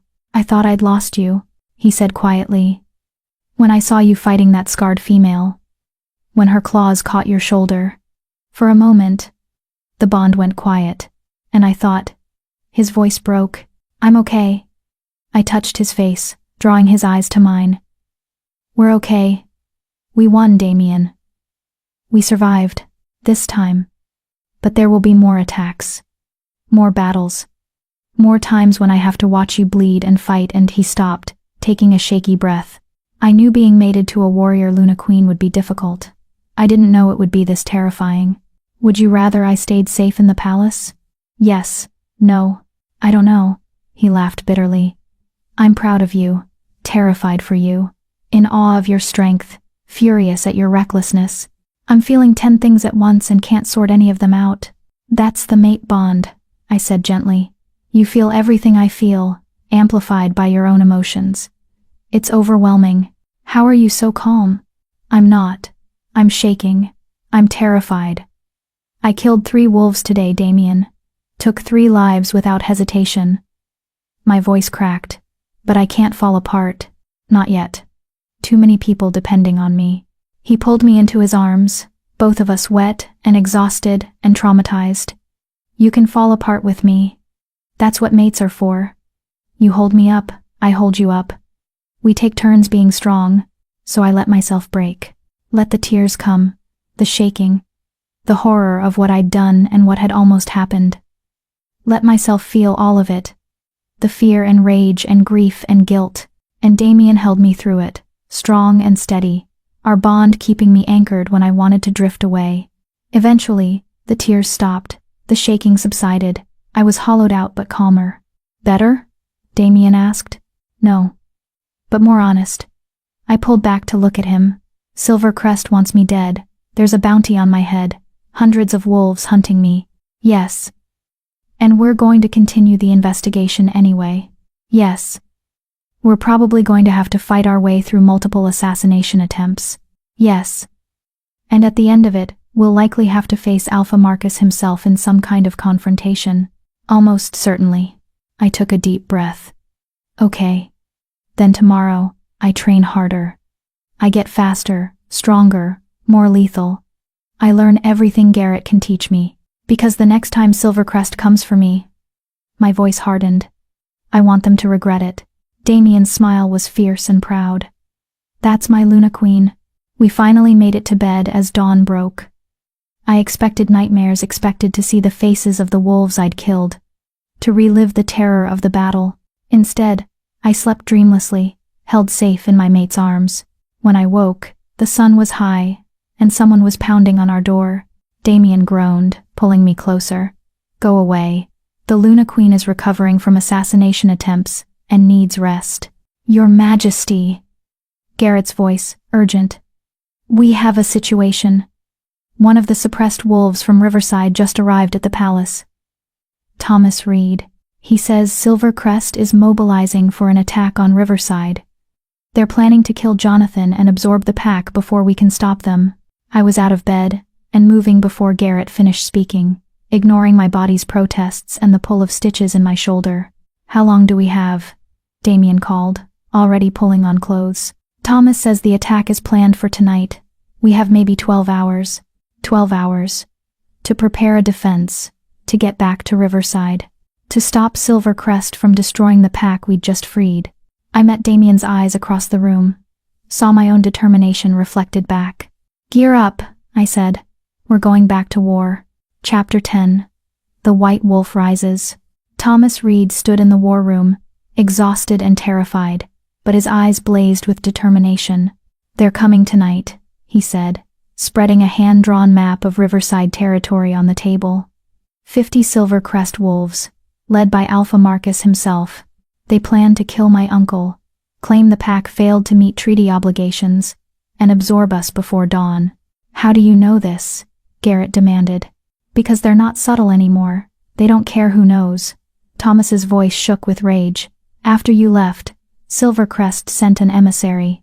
Told my uncle he had 24 hours to either execute the 3 traitors, me, Rachel and Margaret, or face pack dissolution. When Uncle Jonathan refused, they declared him in breach of treaty. That's not legal, Damien said flatly. The council has to approve pack dissolutions. They're counting on it being over before the council can convene. Quick strike, overwhelming force, done deal by morning. Thomas looked at me. They're also offering an additional bounty $1 million to whoever brings them the White Wolf's head during the battle. $1 million. They really wanted me dead. How did you get here? I asked. Ran. Shifted for the first time 3 hours ago. The room went silent. You shifted? Dr. Chen breathed. But the treatments you should need at least 2 more weeks. I got angry, Thomas said simply. Heard them threatening my uncle, threatening my pack, and my wolf just came. Broke through whatever was left of the suppressants. He was furious and powerful and ready to fight. His smile was fierce. So I ran here. 20 miles in wolf form. My first run. And I've never felt so alive. What's your wolf? Garrett asked, professional interest cutting through the urgency. Brown, with black markings. Large, bigger than I expected. Strong. Thomas's expression turned grim. But I'm one newly shifted wolf. Riverside has 40 pack members, maybe 20 who can fight. Against 50 trained Silvercrest warriors? We'll be slaughtered. Not if we get there first, Damien said. He turned to Garrett. How many warriors can we mobilize? And he checked the time. 10 hours. Fully combat ready? 30, maybe 35. The rest are recovering from yesterday's ambush or on other assignments. Garrett studied the map. That gives us roughly 65 fighters total against their 50. Better odds, but not overwhelming. We have something they don't, I said quietly. Everyone looked at me. We have rage. Righteous. Justified rage. Silvercrest's wolves are following orders, fighting for money or fear. Our wolves? We're fighting for pack. For family. For wolves who've been suppressed and abused. That's stronger than any bounty. The Luna Queen makes a good point, Elena said. She'd insisted on attending despite Dr. Chen's objections, her head still bandaged. I know Silvercrest's tactics. They rely on shock and overwhelming force. If we can hold them off long enough, make the fight costly enough, they'll retreat. Alpha Marcus won't risk losing too many wolves for one small pack. Then we make it costly, Damien said. His voice carried alpha command, and every wolf in the room straightened. We defend Riverside, we protect Jonathan's pack, and we send Silvercrest a message. The suppression stops now. The next hours were a blur of preparation. Garrett drilled us on defensive tactics. Riverside's territory had natural choke points, narrow passages between hills where large groups would have to bottleneck. We'd use those to our advantage. Dr. Chen provided combat medical kits and emergency supplies. Try not to get yourselves killed, she said dryly. I'm running low on stitching thread. I trained with Garrett for 2 solid hours, practicing quick shifts until I could do it in under 10 seconds. Practiced killing strikes, defensive maneuvers, how to fight multiple opponents. You're good, Garrett admitted grudgingly. Raw, but good. Your instincts are sharp. Trust them tonight. Damien and I stole 20 minutes alone in our rooms before departure. No words, just holding each other, feeling the bond pulse between us, memorizing the feel of being safe. If something happens, I started. Nothing will happen, he interrupted firmly. But if it does, Kira. He pulled back to look at me. If something happens to either of us tonight, the bond will break the survivor. That's what mate bonds do. So we both survive. That's not negotiable. Deal. We arrived at Riverside as the sun began setting. Jonathan had his pack fortified wolves at every entrance. The vulnerable members secured in the pack house's reinforced basement. Thomas reunited with his uncle in a fierce embrace. You shifted, Jonathan said, wonder and pride clear in his voice. Your mother would be so proud. I shifted to protect my pack, Thomas replied. Now let's make sure we still have a pack to protect. We positioned our forces carefully. Damien and his elite guards at the main entrance, the most likely point of attack. Garrett and half the warriors at the western choke point. Jonathan and his strongest fighters at the eastern approach. And me? I was the wild card. White wolves are legend for a reason. Elena had explained while we planned. They're meant to be seen. To inspire. To turn the tide of battles. She'd met my eyes seriously. You're not just a fighter tonight, Kira. You're a symbol. The suppressed wolf who rose up. Silvercrest fears you, because you represent everything they're trying to destroy. Use that. So I positioned myself centrally, where I could reinforce any position that faltered, where every wolf, ours and theirs, would see me. The white wolf who refused to die. We didn't have to wait long. Silvercrest attacked at full dark, and they came hard. 50 wolves, just as Thomas predicted, led by a massive gray wolf that could only be Alpha Marcus. They hit the main entrance, first standard Alpha tactics. Go for the strongest point. Damien met them with savage fury, his black wolf tearing through their front lines. Our guards fought with precision, working as a unit. But Silvercrest had numbers and training, and the desperation of wolves fighting for their empire. The battle was brutal from the start. I watched from my position, every instinct screaming to join Damien. But Elena was right, I was more valuable as a mobile force. As a symbol, 10 Silvercrest wolves broke through the main line, heading for the pack house. For the vulnerable wolves inside, I intercepted them. My white wolf crashed into their formation, scattering them. They recognized me immediately, saw the white fur, and knew exactly who I was. The bounty! One of them howled. Kill the white wolf! They came at me as a coordinated unit.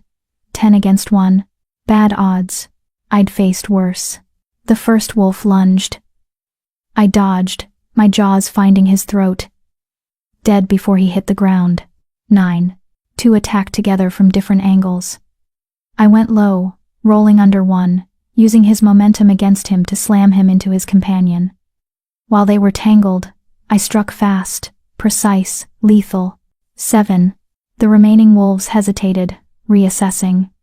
I was supposed to be newly shifted, inexperienced. I'd just killed 3 of them in under 30 seconds. Come on, my wolf growled. Who's next? They charged together, all 7 at once. This time, I wasn't alone. Thomas's brown wolf hit them from the side, his first real combat. He was clumsy but powerful, his rage at what Silvercrest had done to him, lending him strength. Together, we tore through them. By the time the dust settled, all 10 were down. Thomas and I stood among the bodies, both bleeding but alive. Thank you, he sent through pack bonds. Thank you, I sent back. First battle? And hopefully last. I hate fighting. Same. But we're good at it. Terrifying thought. At the main entrance, Damien was being pressed hard. Silvercrest had committed 30 wolves to that front, overwhelming force meant to break through quickly. They hadn't counted on the Alpha King being basically unstoppable. Damien fought like a demon, his alpha power radiating in waves that made even trained warriors hesitate. Garrett and his unit reinforced from the flank, catching Silvercrest in a pincer. The battle turned into a meat grinder. Then I saw him, the massive gray wolf leading the charge. Alpha Marcus. He was huge, nearly as large as Damien, and moved with the confidence of a wolf who'd never lost a fight. His eyes locked on Damien, and I felt his intention through my own wolf's instincts. He wanted to kill the Alpha King, decapitate our leadership and scatter our forces. Behind you, I sent to Damien through the bond. He spun just in time to meet Marcus's charge. The 2 alphas collided with a sound like thunder, all teeth and claws and raw power. They were evenly matched. Damien was younger, faster, but Marcus was experienced. Ruthless. Willing to fight dirty. I ran toward them, but 10 more Silvercrest wolves blocked my path. Not attacking, just blocking, keeping me from interfering. The white wolf is ours, their leader snarled, shifting to human. $1 million, boys. Let's collect. 10 against 1. Again. I'm getting really tired of these odds, my wolf muttered. Then, Elena's voice cut through the chaos. She's not alone. Elena and her surviving rogues hit the blocking force from behind. Suddenly it was 10 against 6, much better odds. I didn't wait. I shifted to human, needing speed more than strength. Damien needs help, I shouted to Garrett. He nodded, breaking off from his fight to rally 3 guards. Together, they charged toward where Damien and Marcus were locked in savage combat. I shifted back to wolf and followed, dodging through the battlefield. Bodies everywhere, some moving, some not. The smell of blood thick enough to choke on. Damien was losing, not because he was weaker, but because Marcus had brought backup. 3 of his personal guards had joined the fight, all attacking Damien at once while Marcus recovered. 4 against 1. Garrett and the guards engaged Marcus's wolves, evening it to 4 on 4. But Damien was already badly hurt, blood matting his black fur. I hit Marcus from the side with everything I had. We tumbled across the ground in a tangle of fur and teeth. He was bigger, heavier, stronger. But I was faster, more desperate, and absolutely done with alphas who hurt wolves weaker than themselves. You suppressed innocent wolves, I snarled through whatever bond existed between fighting wolves. Stole their wolves, destroyed their lives. For what? Power? Territory? For survival, he shot back. The weak deserve to be controlled. That's nature. That's abuse. We clashed again, and this time I felt my wolf surge with power I didn't know I had. White light exploded around me, not the golden light of a mate bond, but silver, pure, cold, absolute, the blessing of the moon goddess. Every wolf on the battlefield felt it, felt the presence of something ancient and powerful declaring its favor. Marcus froze. Actually froze, his eyes wide with shock, and for the first time fear. A blessed white wolf, he breathed. The prophecy. I didn't let him finish. My jaws closed on his throat, and I felt his life pulse beneath my teeth. One bite would end it. Would kill an alpha and potentially start a war between packs. Do it, my wolf urged. He's evil. He hurts the weak. End him. I wanted to. Moon goddess. I wanted to. But I thought about mercy. About choosing to be better than my enemies. About the difference between justice and vengeance. I released his throat but kept him pinned. Yield, I growled. Call off your wolves and yield, or I end you right here. Marcus stared up at me, his eyes full of hate and fear and grudging respect. You won't kill me, he said. You're too soft, too merciful. Try me. Silver light pulsed again, and I felt power flowing through me. Power I didn't understand but could access. The power of a blessed white wolf. Marcus felt it too. Felt how close to death he actually was. Stand down, he howled. Silvercrest, stand down. The battlefield went still. Silvercrest wolves hesitated, looking to their alpha. Saw him pinned beneath a white wolf, glowing with divine power. Saw their attack had failed. One by one, they began backing away. This isn't over, Marcus snarled up at me. The council will hear about this. You attacked us. You attacked Riverside, I corrected coldly. Under false treaty violations. There are witnesses, evidence. You came here to commit murder and pack absorption.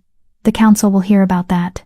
I released him and stepped back, my white fur still glowing faintly with silver light. Marcus stood slowly, bleeding and beaten and humiliated, but alive. You should have killed me, he said quietly. I won't make that mistake twice. Then let this be a lesson, I replied. The suppressed wolves aren't powerless anymore. We're organized, we're protected, and we have teeth. I bared my fangs. Come for us again, and mercy won't be an option. He shifted to human, standing naked and bloody in the moonlight. The council will hear about the white wolf who attacked an alpha, he said. They'll investigate your so-called evidence. They'll question whether you're the hero you pretend to be. Let them question. My evidence is solid. My cause is just, and I'm not afraid of the truth. I shifted to human as well, meeting his eyes. But you should be. Because I'm going to expose every pack using suppressants. I'm going to free every trapped wolf. And I'm going to make sure everyone knows what Silvercrest has been doing for 20 years. If Kira's journey from suppressed and powerless to Luna Queen and Warrior inspires you, subscribe if you haven't, to join others who believe survivors can become champions. Because the ones who've suffered the most often fight the hardest for others. Marcus stared at me for a long moment. Then, incredibly, he laughed. You really believe you can change things, don't you? One white wolf against an entire system. He shook his head. You're naive, idealistic, doomed to fail, maybe, but I'm not alone. I gestured to the wolves around us. Damien, Garrett, Elena, Thomas, Jonathan, all standing ready to fight again if needed. We're an army of survivors, and we're not going away. Marcus gathered his wolves, what was left of them. They'd lost at least 15 in the battle. We'd lost 5, with many more wounded. Too many deaths. Too much blood. But we'd won. Silvercrest retreated into the night, carrying their wounded and dead. We watched them go, ready to fight again if they turned back. They didn't. When the last of them disappeared into the forest, the riverside wolves erupted in howls, victory, relief, grief, joy, all tangled together. I shifted back to wolf and added my voice to theirs. The white wolf's howl, clear and strong, declaring to the night and the moon goddess that we had survived, that we were strong, that the suppressed would be silent no more. The aftermath was brutal. We spent hours tending the wounded, mourning the dead, securing the territory in case Silvercrest decided to attack again. Dr. Chen arrived with medical supplies and more healers. She worked through the night, saving lives with grim determination. Thomas found me as dawn broke, sitting alone and staring at my blood-stained hands. "You saved us," he said quietly. "I killed for you," I replied. "That's not the same thing." "Maybe not. But I'm alive to start my real life because you were willing to fight." He sat beside me. "I shift now. In 3 weeks, Rachel and Margaret will too. Because you exposed the suppressants. Because you gave us hope. Because you were brave enough to stand up to the most powerful pack in the region and say, no more. It doesn't feel brave. It feels like survival. Sometimes they're the same thing." He bumped my shoulder gently. "Thank you, Luna Queen, for everything." After he left, Damien found me. He was covered in bandages, limping slightly, but alive, whole. He sat beside me without speaking, and we watched the sunrise together. "I almost lost you tonight," I said finally. "Same.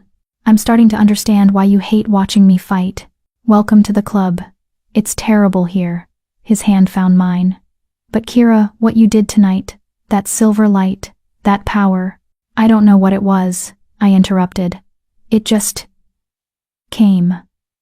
When I was fighting Marcus, I felt something awaken, something old and powerful, the blessing of a white wolf," Elena said, approaching quietly. "I've only read about it in old texts. When a white wolf fights for justice, for the protection of the weak, the moon goddess sometimes grants them additional power, a visible manifestation of her favor. So I'm what? Divinely blessed now?" "You always were," Damien said softly. "The moon goddess chose you, Kira. Chose you to survive the suppressants. Chose you to be my mate. Chose you to lead this fight. Tonight, she just made it visible." I didn't know what to say to that. We stayed in Riverside for 3 more days, helping them rebuild and fortify. The council sent investigators and were shocked to find not just evidence of Silvercrest's treaty violation, but testimony from dozens of witnesses about the suppressant operation. The case against Silvercrest was building. On the 3rd day, we received word from the palace. 6 more suppressed wolves had come forward from 3 different packs, emboldened by news of the battle. They wanted help. Wanted freedom. "The word is spreading," Damien said, reading the reports. "Wolves across the kingdom are hearing about the white wolf who fought for the suppressed. They're coming forward, asking for help. Then we help them," I said simply. "All of them, however many there are." Over the next month, we investigated 8 more packs, found 23 more suppressed wolves, built an evidence file against Silvercrest so detailed, so damning, that even their political allies couldn't ignore it. Alpha Marcus was summoned before the council. The hearing happened on a cold morning in the council chambers. Every alpha in the region attended, along with representatives from dozens of packs. I testified. Told my story, the suppressants, the abuse, the years of believing I was broken. Told Thomas's story, Rachel's, Margaret's, all 23 wolves we'd found. Presented financial records, testimonies, physical evidence of the suppressant supply chain.